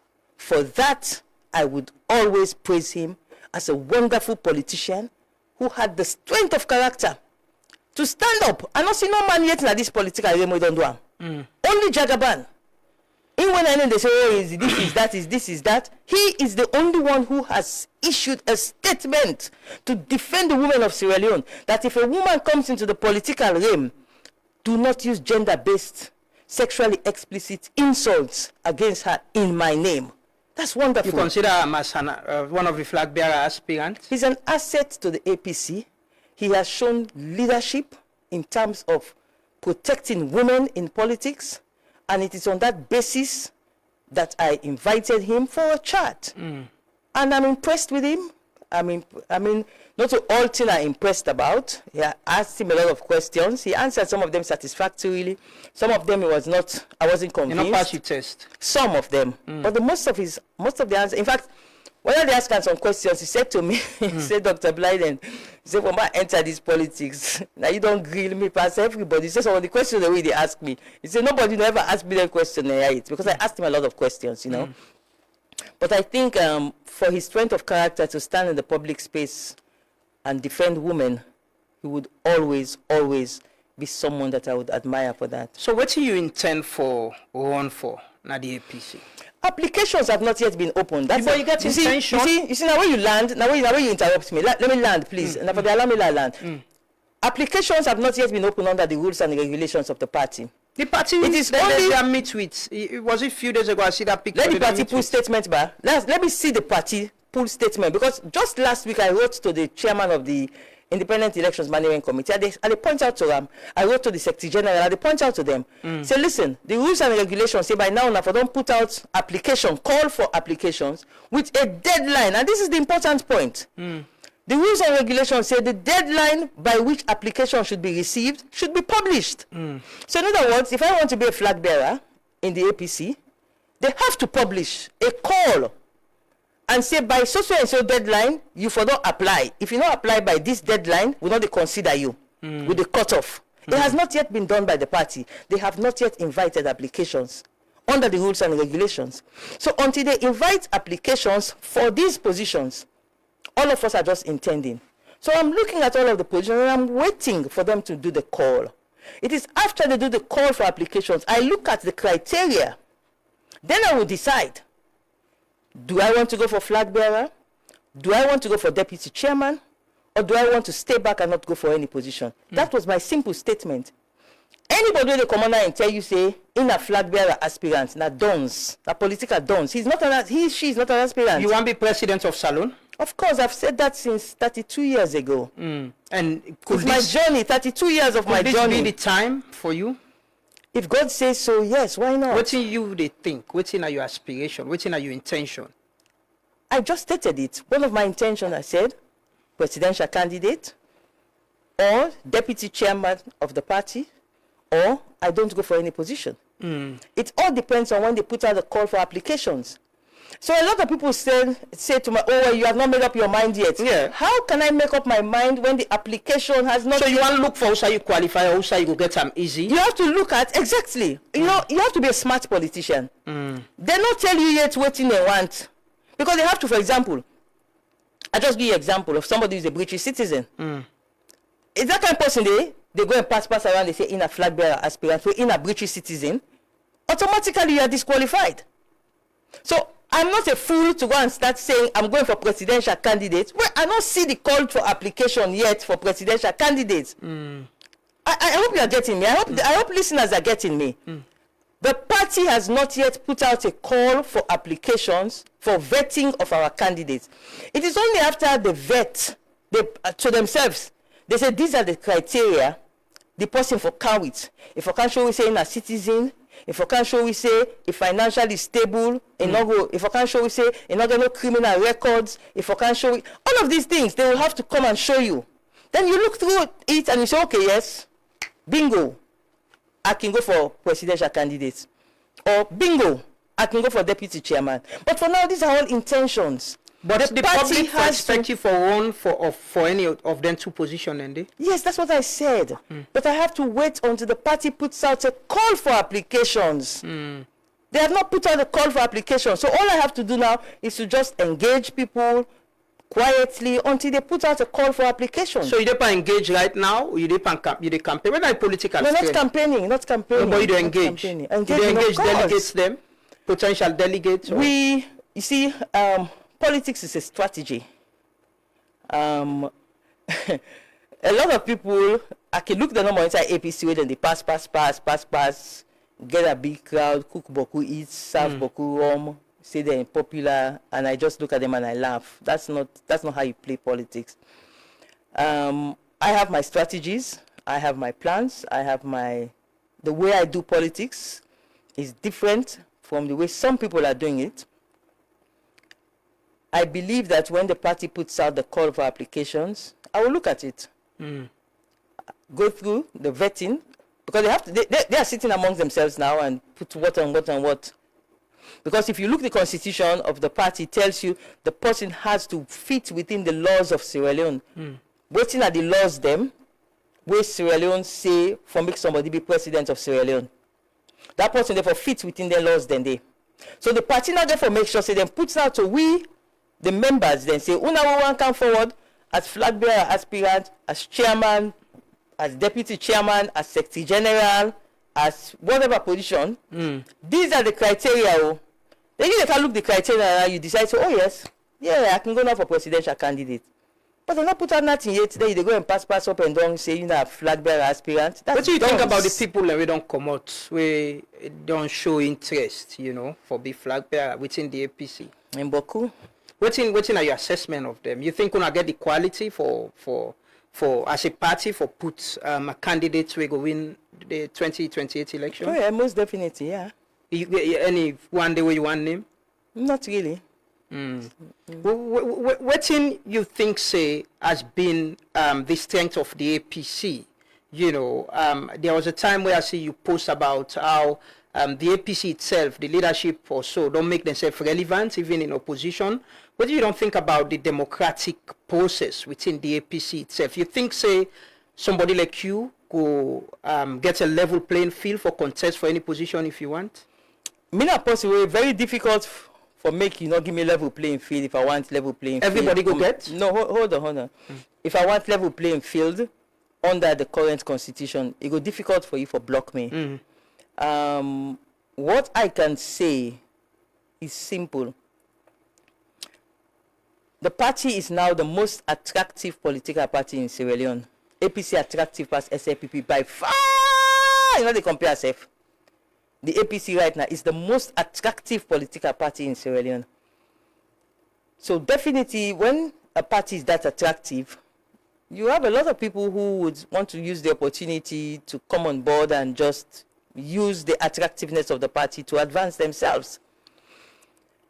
The party has to be very careful that the attractiveness of the party doesn't get the party thrown by the wayside.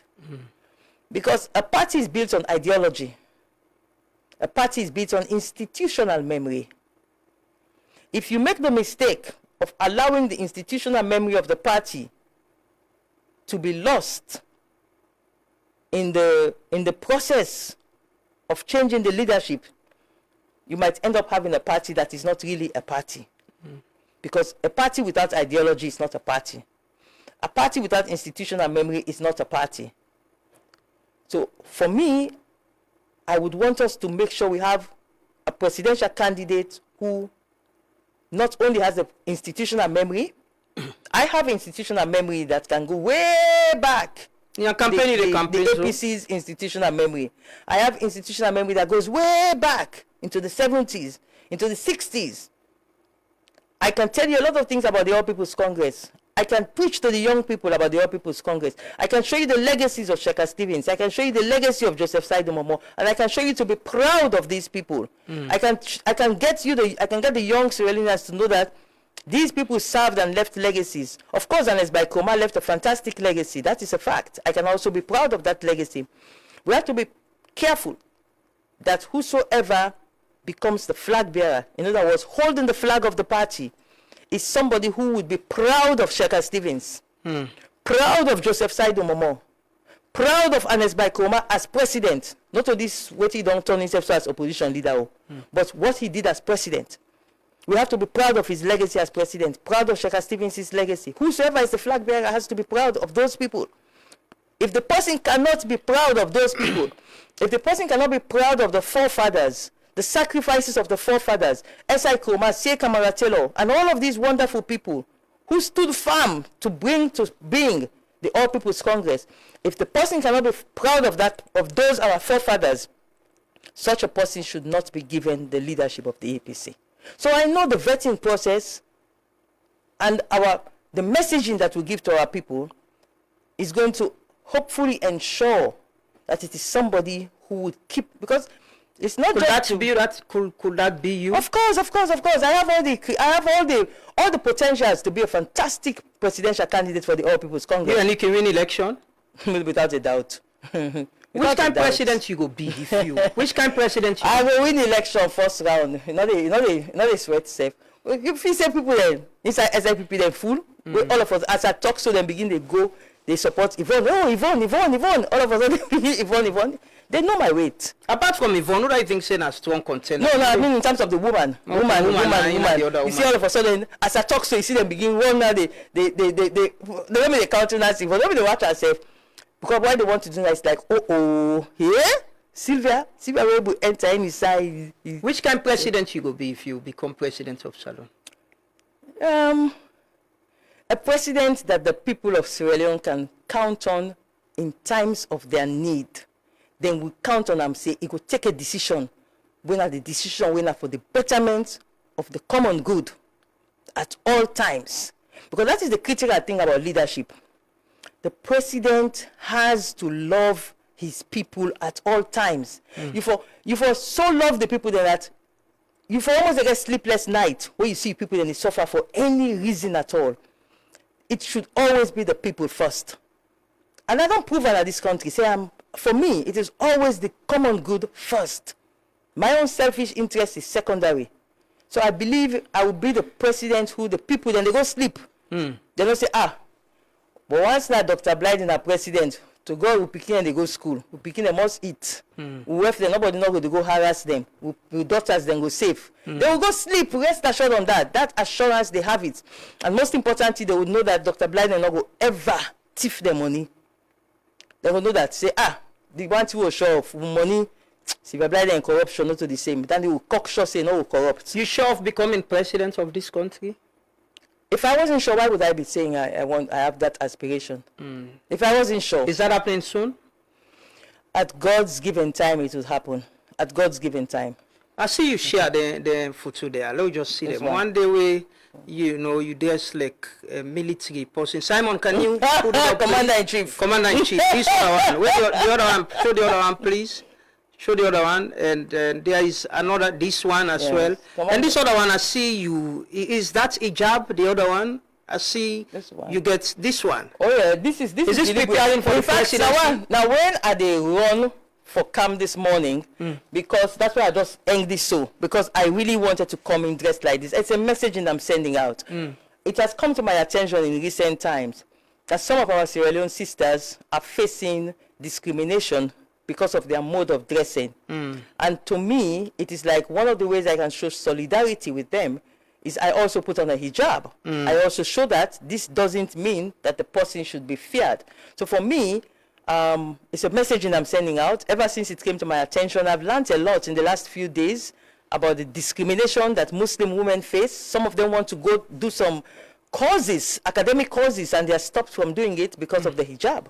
So for me, it's like a messaging that I did yesterday, making sure I put on a hijab. Okay. So it was like a message. The others are preparation because religious tolerance is something that I was born. I born a family where Fulatong family, me Blyden. I see you can go church now. Then they read the surah. They read Al-Fatiha of the my grandfather, my grand aunt. They know the Muslim religion in the same way they know the Christian religion. So I grew up being religious tolerant. I grew up understanding that I have to respect other people's religion, even though I am a Christian. So for me, at all points in time, religious tolerance is very, very important. It's one of the most cherished gifts that Sierra Leoneans have. So what I'm doing with the hijab and what I'm doing with a lot of what I do is to promote religious tolerance. And I will do that if I become president of Sierra Leone. The other one then, in preparation for the presidency. I show people then say I can be commander-in-chief. No, it's an AI. It's an AI. Photo, it's an artificial intelligence photo that is generated. You say the computer generates for me in the 5-star general and it generates. So you're a 5-star general? I mean a field marshal. So you talked earlier. You talked about former President Kuma influence in the APC. Will you accept his endorsement if he come out and endorse you? Say for flag bearer, you go. If he loves the APC, honestly, if Kuma loves the APC, he would endorse me as flag bearer. You go accept him.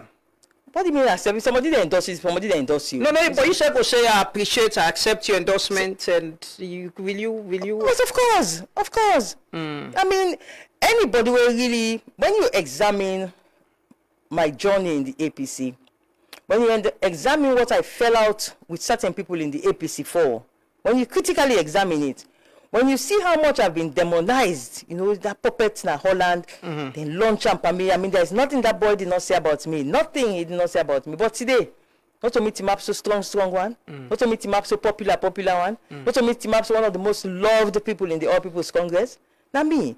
So, at the end of the day, now God, now they adorn. As I tell somebody the other day, God not already decided who is the president in 2028. It's been ordained. We just waste time in the physical, but spiritually, whosoever they be president in 2028, it has been ordained already.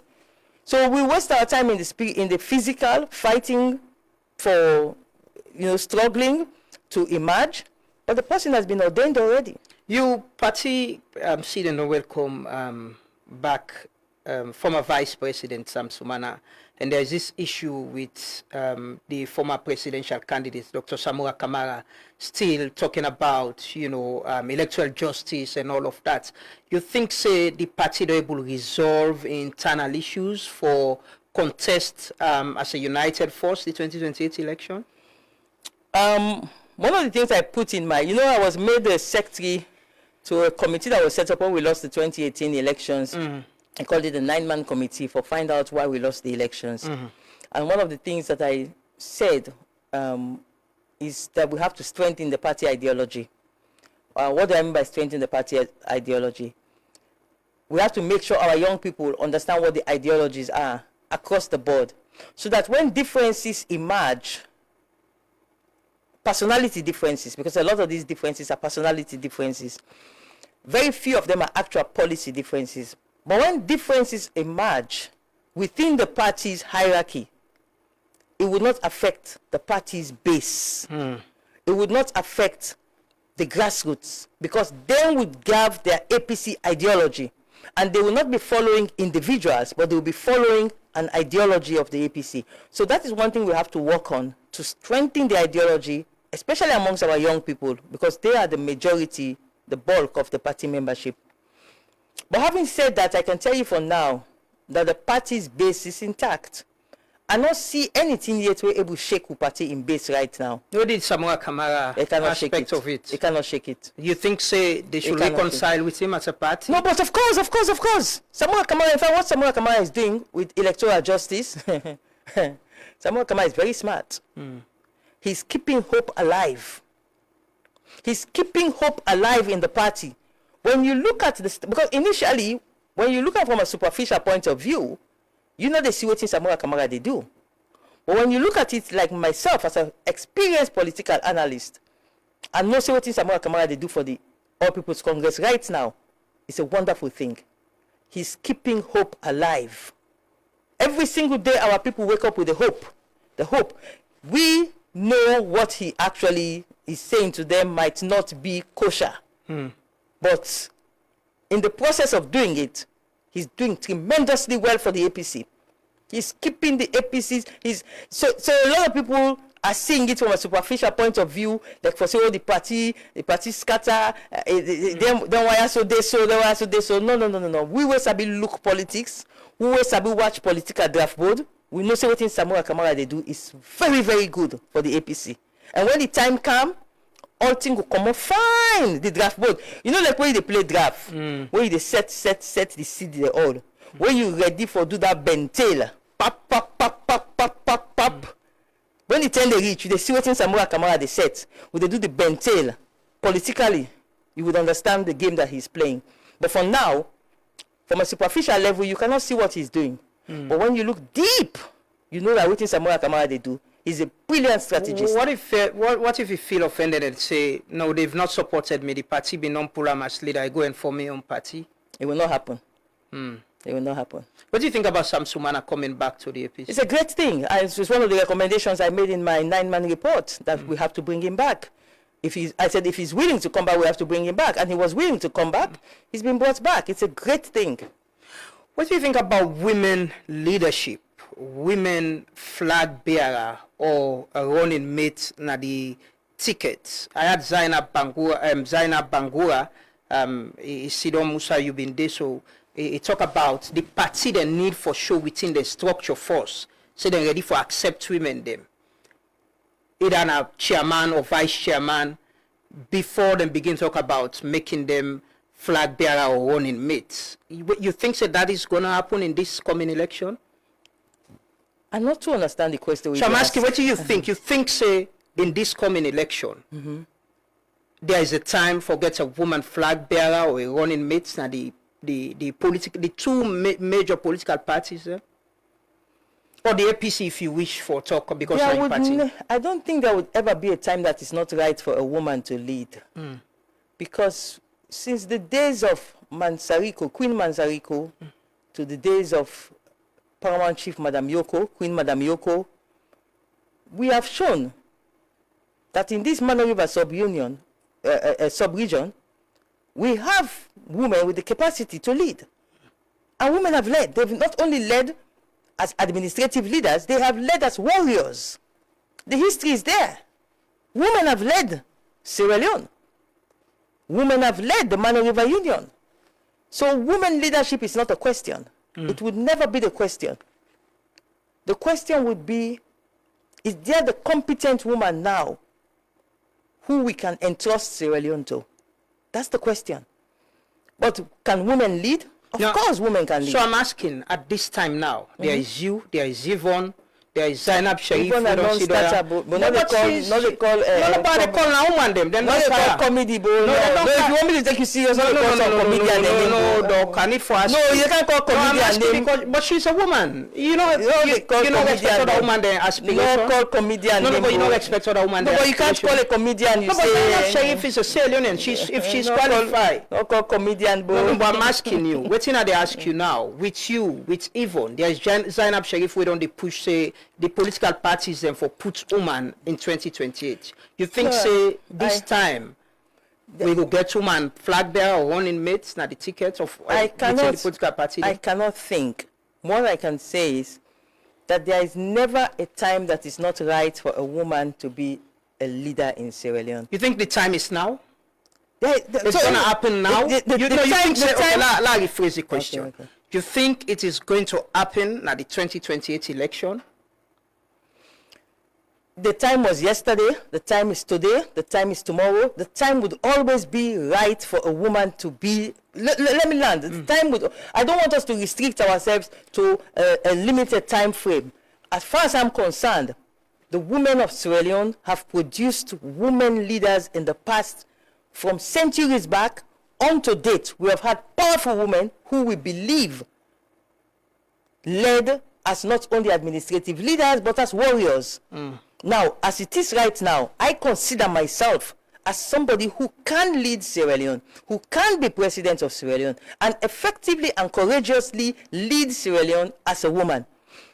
Whether the time is now, whether the time was yesterday, whether the time is tomorrow, there would always be the correct time for a woman to be president of Sierra Leone. If it's not you and there is another woman, will you support that woman? If she's competent, if you're not a thief, if you're not corrupt, if, for example, they say you finance officer, we for transfer and give you new finance officer.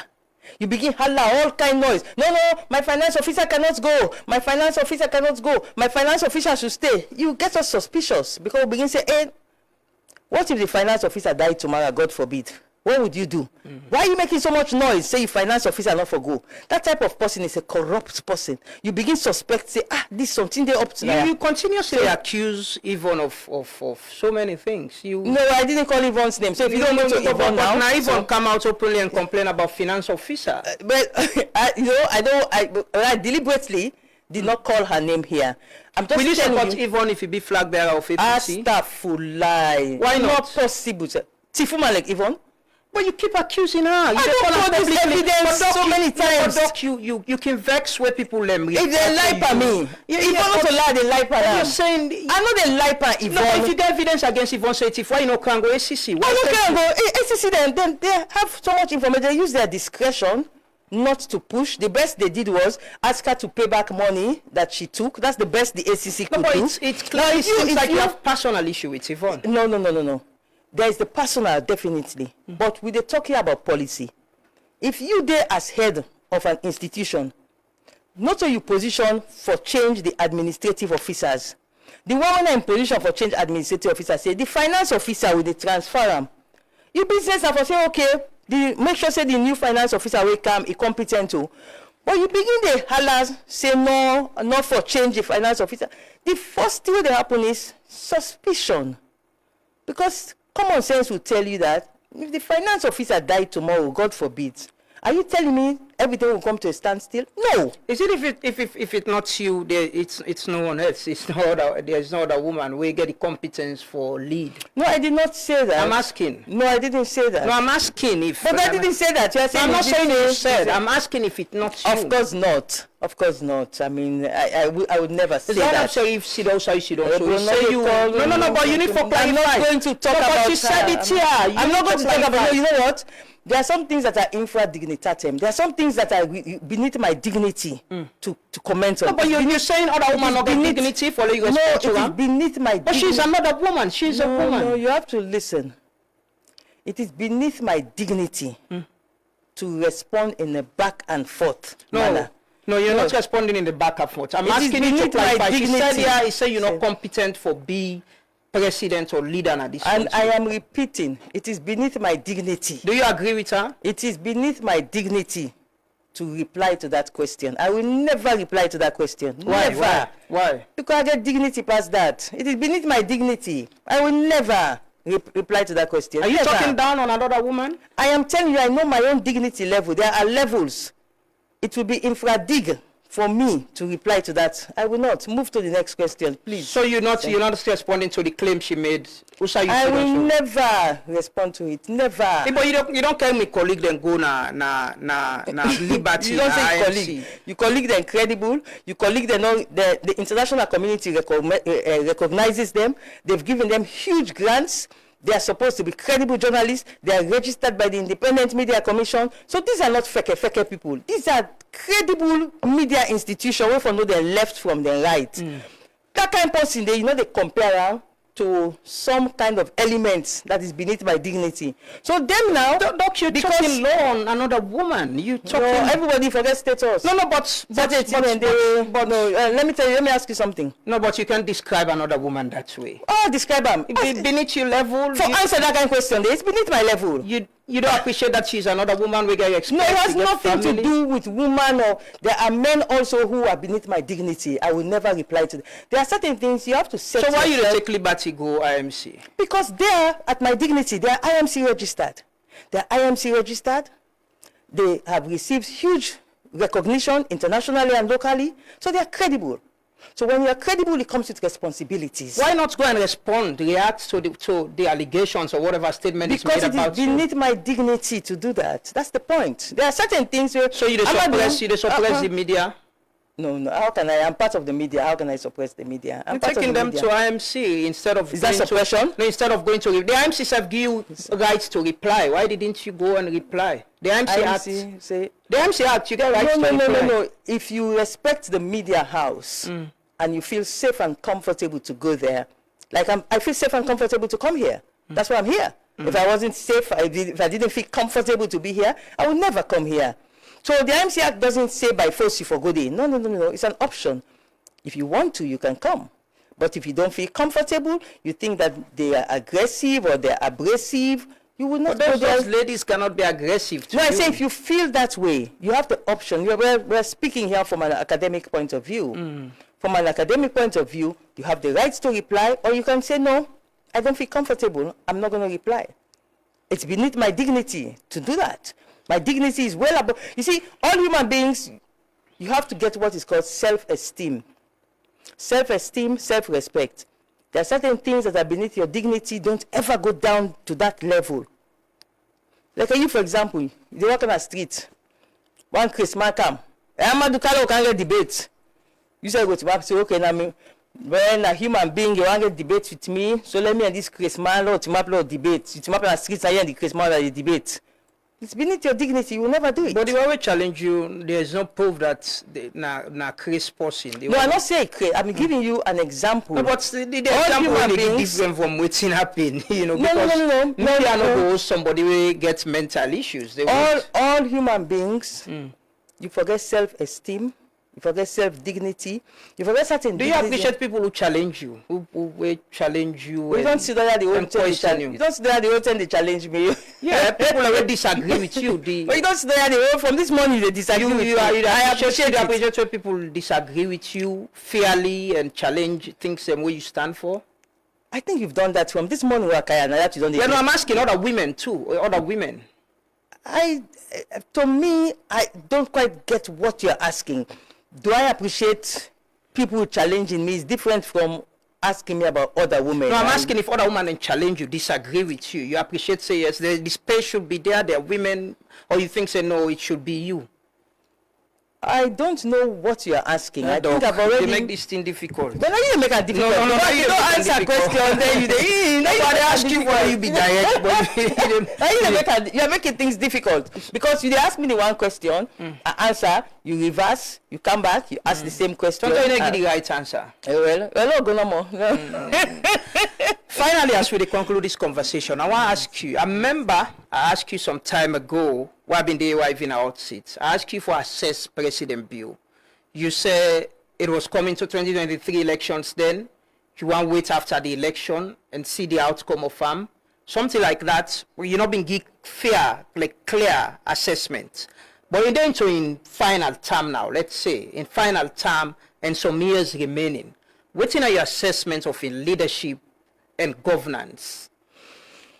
I don't recall the conversation that you are now speaking about. I wish I did, so that I could know the context within which I gave that type of response. I actually don't recall that response.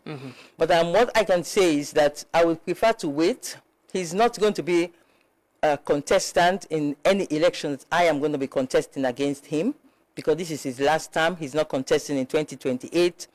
So I would prefer to wait until he finishes his tenure, and then we do a proper analysis of him at that time. But you're very influential. People follow you and listen to you. What do you think about in fight against corruption, in discipline, lawlessness, and people the way they appoint the GWE Act? There's the Gender and Women's Empowerment Act, and all of that. What do you think? If or she, you know, as it's quite, governance is quite an expansive sector. No way, not the way, that kind of expansive sector they are going to analyze them for you inside this studio today. If I look at the whole day, I'm not going to analyze the governance style of any sitting president within one day, because it's too broad. It's too broad. There are positives.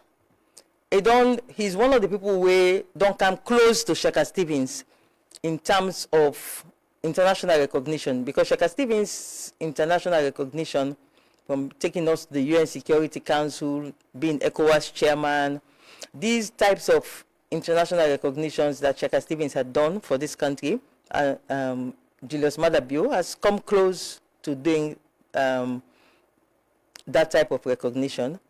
So he has his positives, he has his negatives. He's found himself in unfortunate situations which I would not wish for any father to find themselves in, where you have a daughter who gets entangled into this drugs issue that is now floating. I feel sorry for him, really, to be honest, that he finds himself in this situation now where the whole world is talking about him being the father-in-law of a drug lord, and it negates his international image that he had tried to build to the level that he had built it. That's like on the international level. And there's a lot of things you can analyze around him that are both negative and positives, but we'll spend the whole day here. In terms of national cohesion, you know, and bringing the nation together, you know, thing we don't talk about repeatedly, you think he's done enough to do that as the leader, the president? If you look at his leadership of the SLPP, he has encouraged a lot of divisiveness between the SLPP and the APC. I told you, for example, here about the way the First Lady was harangued for my sake, for no other reason than the fact that I am APC. So she was, I believe he could have, as the leader of the SLPP, he could have called Samabania. He could have called the chief minister and their acolytes and said to them, listen, this woman is my wife. This lady is her sister. They have a sisterhood relationship that goes beyond politics. So Lord not allow this SLPP APC bitterness for affect my wife in relationship with his sister. He could have done that. I don't believe he did. And because he didn't, I think when historians will be looking back at this period, that will be one of the things that they will see on him as a lapse. That he could have said, the relationship between Sylvia and Fatima is a good one where this country can point at for, say, cross-party friendship can happen because these two women are Fatima will die for an SLPP. Fatima is SLPP, 100% SLPP for Fatima. She's 100% in love with her SLPP. It's the same way with me. I don't compromise when it comes to APC. She knows that. Everybody knows that. But we were able to have a good friendship until Samabania, Chief Minister, and all of these people started attacking our friendship. I believe that Julius Maada Bio, as leader of the SLPP, could have stepped in. He could have stepped in. He could have called Samabania. Say, but the way they attack me with because of his friendship with this APC lady, I don't think it's correct too. He could have called the other SLPP people attacking his wife for my sake. Because the only reason when they attack, they say me na APC, that's the only reason they were attacking. So I think that is one of the negatives that is going to show that he wasn't a unifier. Because he's the leader of the party. He could have led the SLPP in a direction where Fatima would not be so intimidated that she cannot wish me happy birthday. You get my point? Yeah. So to my mind, he missed the boat. He missed out on an opportunity to show that he's... I'm not blaming him for what the SLPP, Samabani and others were doing, but I'm blaming him for not showing leadership, stepping up to the plate and saying to them, no, as SLPP, we're supposed to be the party we will get. Because I think their slogan is unity, something like that. One people, one country. No, they have something as a motto that's under there. It says unity. That's why the newspaper is called Unity now. Unity newspaper. So he could have said to them, but this is an opportunity for us to show that SLPP are the real unity. But they missed that. At a national scale, you're thinking appointments, of people from across the divide, young people in governance, you think he's done well with that, women as well? I would have to look at the statistics to be able to know whether he has... the statistics is what I would look at to be able to really look, to do a comparison about... Because it's not just appointing young people, it's appointing young people who would be able to influence in such a manner that the young people feel a part and parcel. Not just the young celebrities. Because that's the mistake a lot of people do. When you are appointed as a young person into governance, you go for the celebrities who are young and you associate yourself with the celebrities who are young. But when you look at, for example, the Kush crisis in the country now, it affects mostly young people. Mostly young people. The ones who are dying on the streets, these are all young people. So when you appoint young people into office, it has to reflect in the policies in terms of, are the young people protected from drugs? Are the young, so to my mind, it's not just appointing a young person who will come and tell you that, oh, I'm with Idris Elba, I'm with Kai Kamara, I'm with, I'm with this, there's young, you need to, the young people should be able to show you, like Sylvia Blyden was able to show the people of this country in 2001, 2002, that young people put the guns down, take up the ballots, and I influenced this country for young people to know that you can enter politics. So there should be something that you can show. You equate President Bio to former President Kuma as one of the good leaders they would get? At the end of his tenure, would evaluate him. You mentioned Ernest Kuma, one of the best leaders, even when he didn't have power then. It's a fact. It's a fact. So President Ernest by Kuma, because... or because you work with him directly? No. Ernest by Kuma had his negatives, he had his downsides. I mean, the mismanagement of the Ebola, for example, is one of his downsides. But overall, Now, on hindsight, you look at it and you can definitely say Ernest Bai Koroma was a good leader. If I was a great leader, he was a great president when he was president of Sierra Leone. He messed himself up after he was no longer president. But during his tenure, you can look at it. So let's wait for Julius Maada Bio, and on hindsight, would do the evaluation for him. What are you hope for Salone? What's your hope? Say, what are the hope where you get for this country as somebody will get intention for be president of this country? Well, obviously, the first hope would be that my fellow citizens would see the potential in me for make me be the president. That would be the first hope, because the minute they make me their president, then no say, this is somebody who would provide solutions. I mean, actual solutions, because I have it. I have seen one of the major issues in Sierra Leone today is the way the budget is spread and the way the revenue is generated. I have seen how easy it is to actually rethink our financial budget allocations. I have seen what caused the problem, which I won't, because it's very long to explain here. But I have seen what caused the problem, what has caused the WAP in the way funds are allocated. I have seen where the problem is. And I know I can restructure the reallocation of funding across Sierra Leone so that, one, the social issues, like, for example, education and health, which are key. Because one thing about President Julius Maada Bio is he has a vision. You can see it. There's a vision there for education. There's a vision, he knows, he can see it for human capital development. You can see that this man, when he speaks, if you listen, he's not a good speaker. He doesn't speak very well. He's not an eloquent orator. But even with that lapse in his speech, you can see and you can hear that he means well. It's just that he cannot implement his vision into reality. I can implement my own vision because I know what the issues are that Julius Maada Bio cannot see, that I have seen. And if I am made president, I'll be able to restructure the budgetary allocations so that we can readjust and get our people back to get the proper social services that they are supposed to get. How your cabinet go look like? Well, I don't know what type of question that is, because maybe you want to hone down to some specifics. If you be president, how your cabinet go? It's straightforward. How? No, well, it's not as straightforward as you think. What do you mean? Which kind of people are you go get in your cabinet?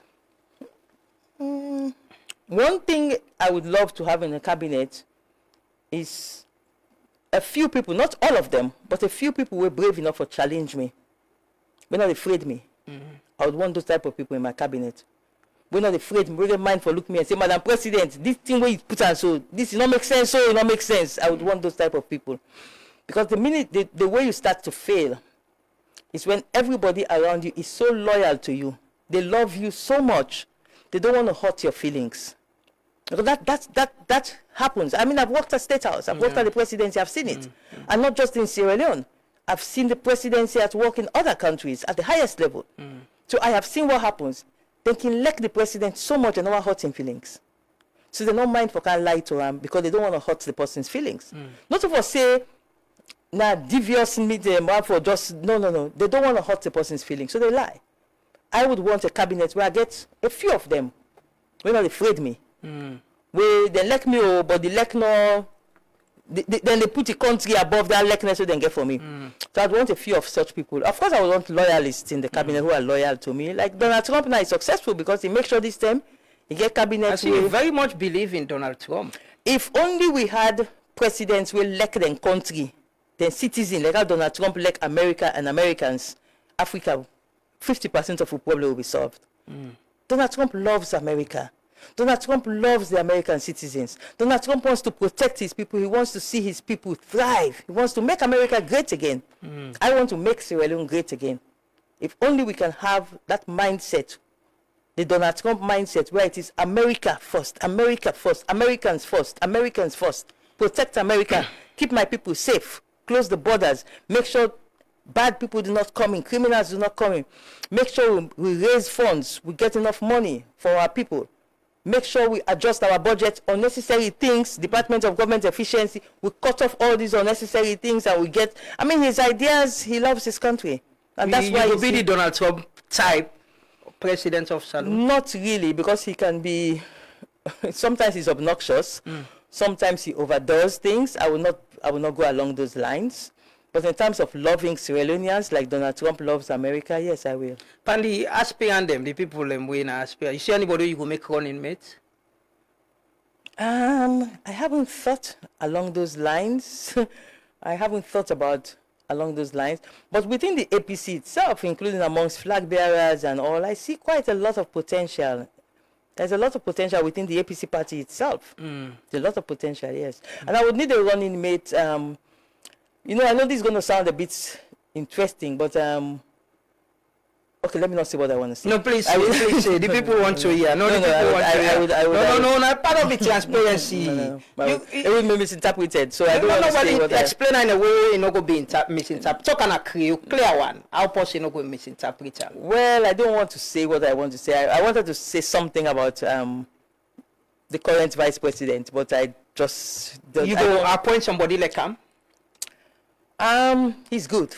Let me put it this way. I don't want to go further. Is that an endorsement? Well, you see, that's why I don't want. So what's the quality where you get where you look for in other flag bearer or running mate? I don't want to go further. Because I don't want to be misinterpreted. I wanted to say something about him,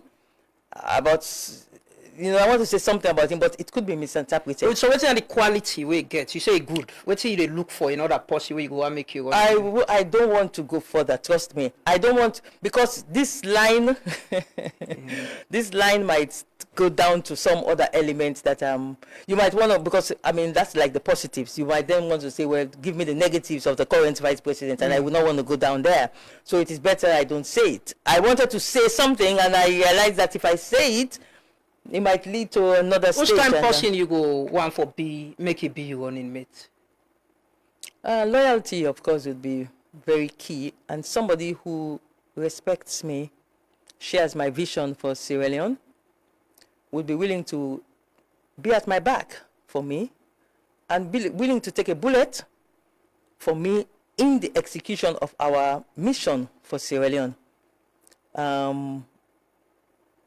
That's it. I think loyalty and shares the vision.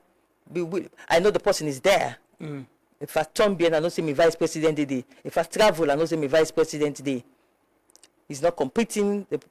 He or she would not be there to undermine me, to sabotage me, to.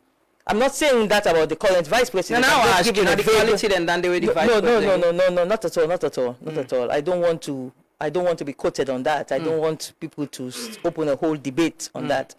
But what I would want is someone who is there, shares my vision. And again, I would want somebody who is a bit academic. That is the person who can research. I myself am a researcher, but I would love to have a vice president who is academic, who can research, who is an intellectual, who I can entrust, go do this for me, go do this research for me, lead a team of researchers for me on this issue and come back and guide me about how the nation should move. So I would love a vice president who is an academic. Are all those values in the current vice president? I don't want you to trap me into saying, because if you go along that line, then you would want to ask me about the negatives of the current vice president. So I prefer not to talk about the current vice president, because if you want me to say his positives, you want me to say his negatives. I will ask you, and I don't want you can say them. I prefer not to answer, please. The people and way, I'm sure there are people we don't see, we want to lead the SLPP. You think so you get any strong contender from the SLPP for contest against you in 2028? If I become the APC flag bearer, I will ask for beats. That's how they say for free. I'll be very difficult. I don't even see how they're going to beat me. I don't see how SLPP go. What do you think about the chief minister? What do you think about the chief minister?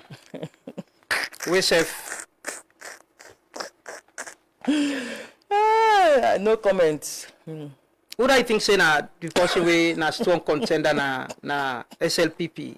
If you be flag bearer, we go contest against you. Now 2028. SAP has a lot of strong people. They have a lot of strong people who are long time in the game of politics. You know, you have a lot of strong contenders who are experienced. Then they boku who are experienced, who will give us a run for our money. But to God, they no beat we. Not possible. I know SAPP not able to beat APC with Sylvia Blyden as flag bearer. SAPP not stand a chance. If it's not you. But there are other strong contenders. There are other strong people in the APC. And the APC right now, as I said, our base is strong. The base is strong. The grassroots support is there. They just need to have an administrative structure where no go lost with RRF forms them. An administrative structure where no go sell game.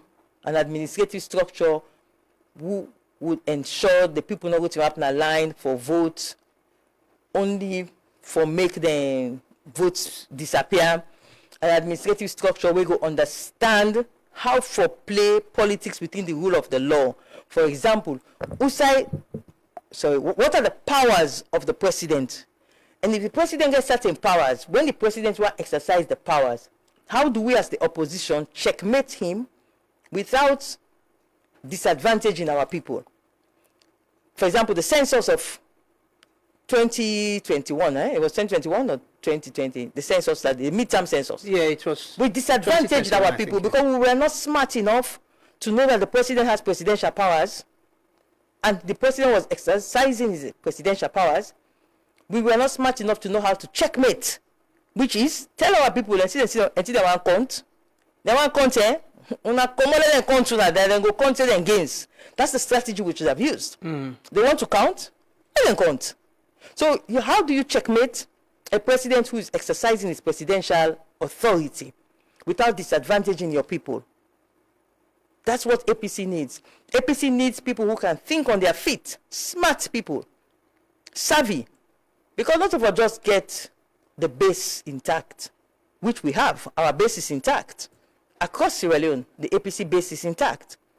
But the leadership, the administrative vehicle that can think on its feet is what we lacked. That caused us to lose the elections in the way we lost them.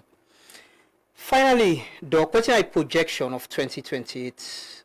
How you can predict elections? You don't say APC they win, right?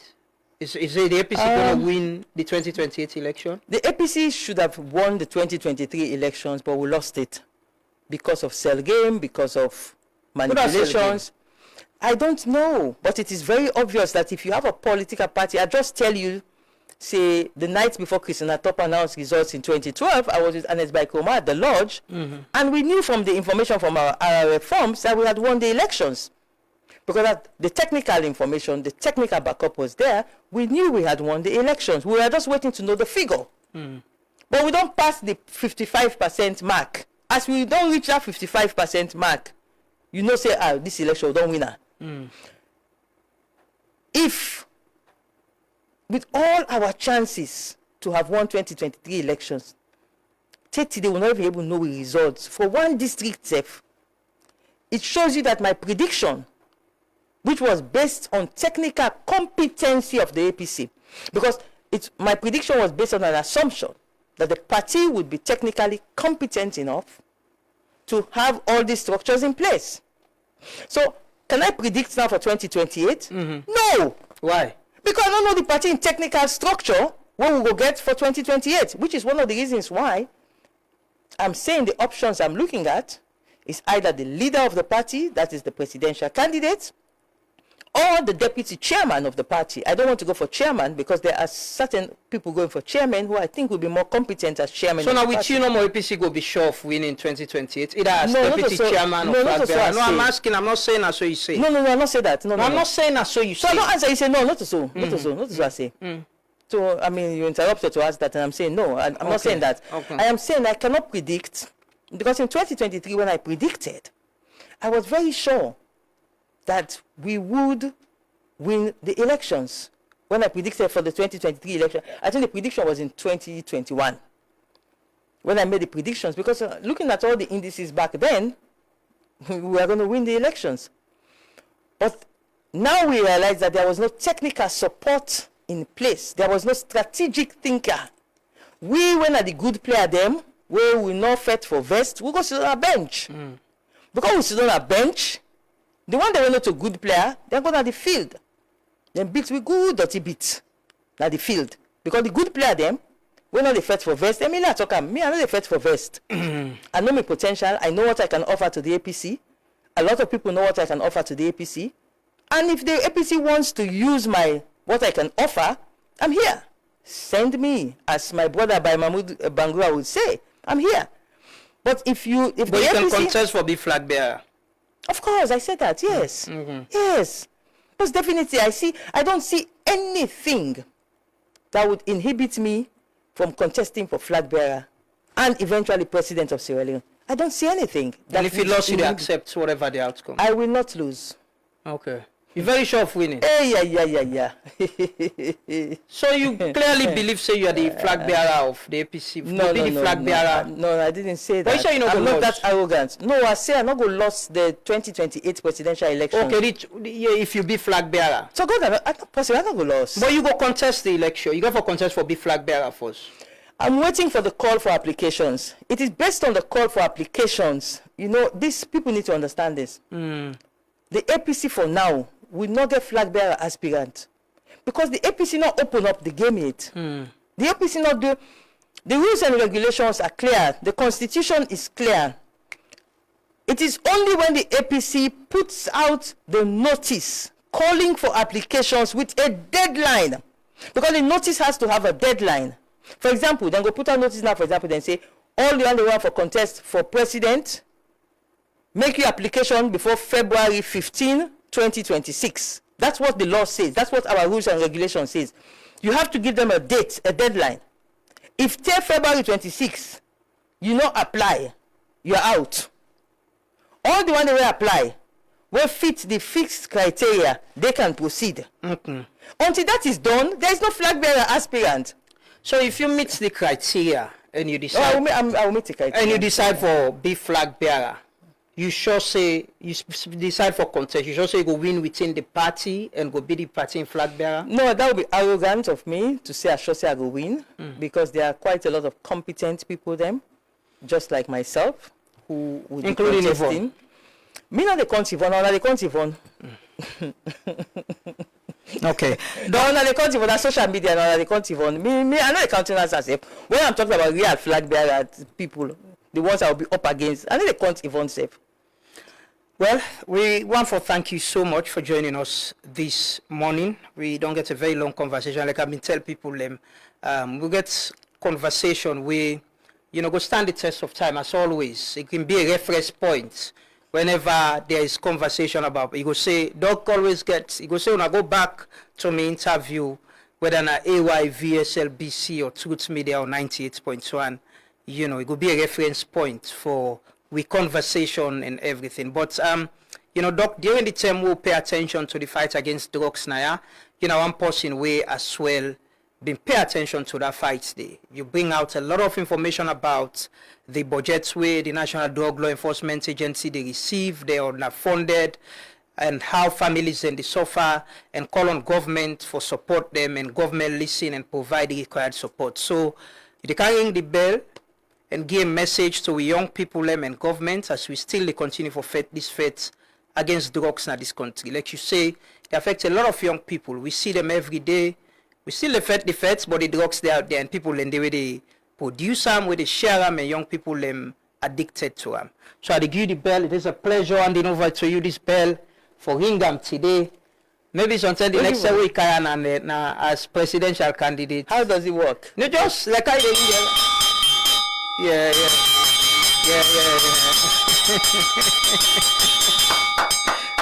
Thank you. You can get the message now. I want to give a message to young people, young Sierra Leoneans, a message of hope, I think what I go say is that not so much a message of hope, but a message of responsibility. Because we get more young people. I can put it on? Yes, you can give me. You can give me the hand over to me. Yeah, thank you. What I want to give a message of responsibility. We have far more young people who know they take drugs than the way they take drugs. We get more people them we're aware of who that and they sell drugs than the one the way they sell drugs. So me on call will be a call. So the one that way, one, not they take drugs. Two, aware of who that and they sell drugs, but no one forget themselves involved because then they're afraid of something. When I see something, for as much as we continue for lose so many young people them to this drugs crisis, will they affect with future? Because when we not get enough manpower, no society will lack enough manpower, they able for advance. This is just common sense. If we not get enough people, then we're trained, competent, graduates or technical vocational competency, we not get enough of them for help for administer this country in next generation with the affect we serve. If we continue to allow people them way, then so addicted to drugs that they need for the thief and need for commit crimes so that they can raise money for settle their addiction, then we also not fair to we serve. So my own call today will be a call for responsibility. Every single one of we when they take drugs, we boku pass the one way they take drugs by far. So don't like for say the one way they take drugs and boku pass we know. Especially una the young one them. Una boku pass the one the way they take drugs. Take leadership. Take responsibility. Not fit to say you too small or that you grouping inside you there, you neighborhood inside you there, you too insignificant. No. Create a group, a pressure group na your society. Create a pressure group na your community. Where you work free of charge, that for raise awareness and for report the one way they sell drugs and for also raise awareness amongst the one way they take drugs. Not wait for money. I get so many young people that across this country where then so they inspire me, where then they go out on their own for go do activity in the community about this issue of drugs. But we need more of una on board.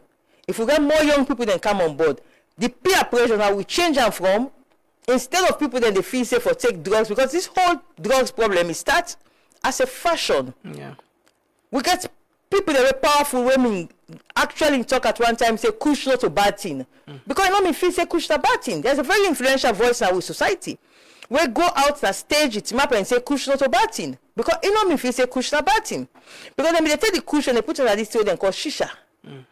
Then they give them young graduates, young students, then young man them, then they enjoy this thing, not knowing how dangerous and devastating the addiction they be. So me they call on that now. Instead of we make a now at something where na a relaxation issue like academy they do before for experiment with these drugs, now make a now a peer pressure under the young people them. When I come together, form groups, form associations there, where una only work now for make sure say the one them will not begin take drugs yet. They're not join for take the drugs. I hope I make myself clear. Become responsible citizens.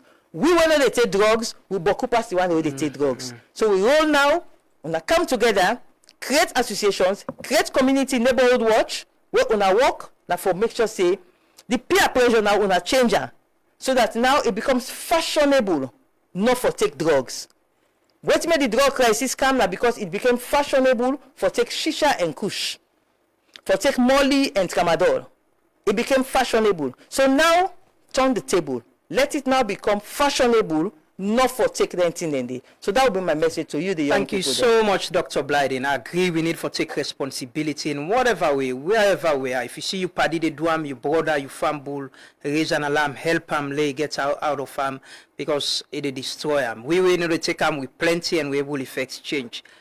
As a potential president and commander-in-chief, what's in a message to as potential president and commander-in-chief of the armed forces, I go on for tell Sierra Leoneans then say, if I become the commander-in-chief of the armed forces of Sierra Leone, Her Excellency Dr. Sylvia Blyden, Grand Commander of the Republic of Sierra Leone, plus all the other titles that will come with the presidency, I go assure her, say, God don't plan my life trajectory. It has been planned by God. I've been ordained, I've been anointed. Every step of my life, now God don't guide me for this ultimate ambition of becoming president of Sierra Leone. So I've assured her, say, that same God will don't bring me this far.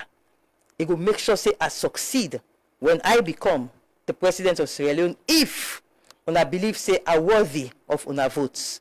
When I rest assured, say the same God, we don't bring me this far, he not will left me halfway on the journey. Yeah, God bless you all. Thank you so much, Dr. Sylvia Olanka Blyden, OOR, should I say, intending flag bearer of the APC, and hopefully, don't know when APC they get the flag bearer election, but hopefully we declare formally of which anyone for contest for. We will get a conversation on that and which kind leadership people and for expect from as somebody who want to be president or deputy chairman of the APC. Thank you so much for joining us this morning. Upon being promised people and say, we're not going to Pamplaba. It's going to be a good conversation. I don't know if I can. Yeah, you can. I really want to repeat this point to people then for understand. Say the All People's Congress, as of now, they not put out a call for applications yet. We Constitution and the rules and regulations state and very clearly say, therefore put out a call for applications and put out a deadline date within which applications should be received. That has not yet been done. Even for the ward elections, that has not yet been done. And I don't bring account to the attention of the party that they have to, that if they do not do it, all of us are intending flag bearer aspirants. We are not flag bearer aspirants. We are not chairperson aspirants. We are not even ward chairman aspirants until they put out that notice. So dear, una me APC family then, una self help me for put pressure. Then the National Secretary General and the Independent Elections Management Committee put out the calls to application so that we can able to look. When I look then I will decide now whose position are they go for, or if I know they go for position. Honorable, Almami Kamara, the former MP na Bombali, I see a post where asked me a post. He challenged say the current executive no get the mandate as the tenure they done in February. They said them for dissolve them and for set up a committee for conduct the lower level election and the flag bearer election. I not see that post there. Okay. But what I know, the PPRC Act empowers any political party for extending tenure for up to 6 months, but not more than once. So the APC, the current executive was elected 3 years ago next month, in February next month. They will make them 3 years with tenure for done. But the PPRC Act give them the authority for extend them the mandate for 6 months, which would be, let me see now, March, April, May, March, April, May, June, July, August. Yeah. So they will have the authority to extend their tenure until August. Okay. So I don't see what Alimami right. I can just read them. He said, former APC member of parliament in Bombali district, Honorable Almami Kamara, said the current APC executive does not have the mandate to conduct the upcoming lower level elections. The former Minister of Youth Affairs said the executive's mandate ends in February. The former ambassador to Iran called for the executive to be dissolved and an interim body to be set up to organize the lower level elections and by extension the National Delegates Conference where a standard bearer will be elected. Ask me on a reporter, me say the executive has maintained that it still has the mandate and authority to go ahead with the lower level elections. Okay. Based on what you read, so I think my brother Honorable Alimami is a bit misguided. The executive has the power under the PPRC Act for extending tenure by 6 months. I know see it. I go engage in the Alimami. Welcome at this studio. Normally we talk. You don't tell really. Don't few weeks me not talk. You never tell me. I hope it's that information is accurate. Ask me post on Facebook. I will engage him, but I think he's misguided. The party has the authority to extend. Using the instruments of the Constitution, because the Constitution has instruments that they would activate. Okay. Using those instruments, the APC Constitution allows that to be done, and the PPRC now limits the number of times they can do it. So they can do it for 6 months once only. Okay. So they have the power to. So I don't agree with them. Okay. The party executive has the authority for extend their tenure by 6 months from the date of which they were. Then tell them for done. Well, I will engage them on that. I'll find out. Thank you so much. Thank you so much. They look forward for, get you some other time, hopefully in the program, and talk about whatever position you're going for. Dr. Sylvia Blyden, I want to say, this is not the longest interview I think we don't get to. Serious? Yeah, since where we start. Well, what I say, I'm anointed, I'm anointed, I'm ordained. And if you watch, the number of people who will tune in. Yeah, no, we get over 1,000 people. No, well, we don't get her with Caldinero the other time, but not only one been there at the studio. We get her with other artists. We don't get her with Caldinero, and I think with Team Kaba the other time as well, we get close to 1K. But we get we go do the analysis. We get 2.5 thousand people we comment. We get what? Yes, 2. Well, let me tell you, as I said to you, I don't do that. I don't launch people to go and comment negatively because I can want organic commentary. You have people who believe in Vala 2,500. You get people that win their agents and they send them to go cause someone at the trade. So you will see them and they cause, for mislead people like are not popular. That's what they do on social media. So it's not organic. It is sent by people. So I will go and look at it. 2,500 something. A lot of them might be the organic ones. You would see they would appreciate organically, but you also see. Well, you appreciate the one that we go criticize you genuinely back just because they don't believe in you. Yeah, of course. I mean, not everybody can believe in me. The sensible people will believe in me. The intelligent people will believe in me. So they don't not believe in you, they're not sensible and intelligent. Yeah, you enjoy the conclusions. Well, thank you so much. Now we end the program today. Many thanks to Doc for being with us, and thanks to una we don't follow we na the program, una we share, una we view, una we comment. We appreciate that so much. This is what we try to do: have a conversation around national issues and people their aspiration. Because I can always say there is something way bigger than we all. We all get one goal for make this country better. You know, we're gonna know more we did, now we sabi. People away they run for public office, 1B, whatever. I'm sure the main goal now how they go contribute to nation building and make this country better. We got people them way bad. We get bad politicians just like we get bad journalists and other people them. But we get people them we get this country at heart. And we pray say whoever want for change and make this place a better place. God Allah give them the opportunity for lead we with empathy and sorry heart. Because now we get sorry heart for the people them you go on for doing things right for make their life better. So we'll meet back tomorrow 6:30. My name is Amadou Lamgana Babos. As always, members say you get responsibility for doing things right. Avoid waiting bad. Be a law-abiding citizen. Serve your conscience for God and country. Put this country interest above all else, and play your part. But always remember that the truth they always last. So we'll meet back. Continue for follow Truth Media, and have a lovely start of the week.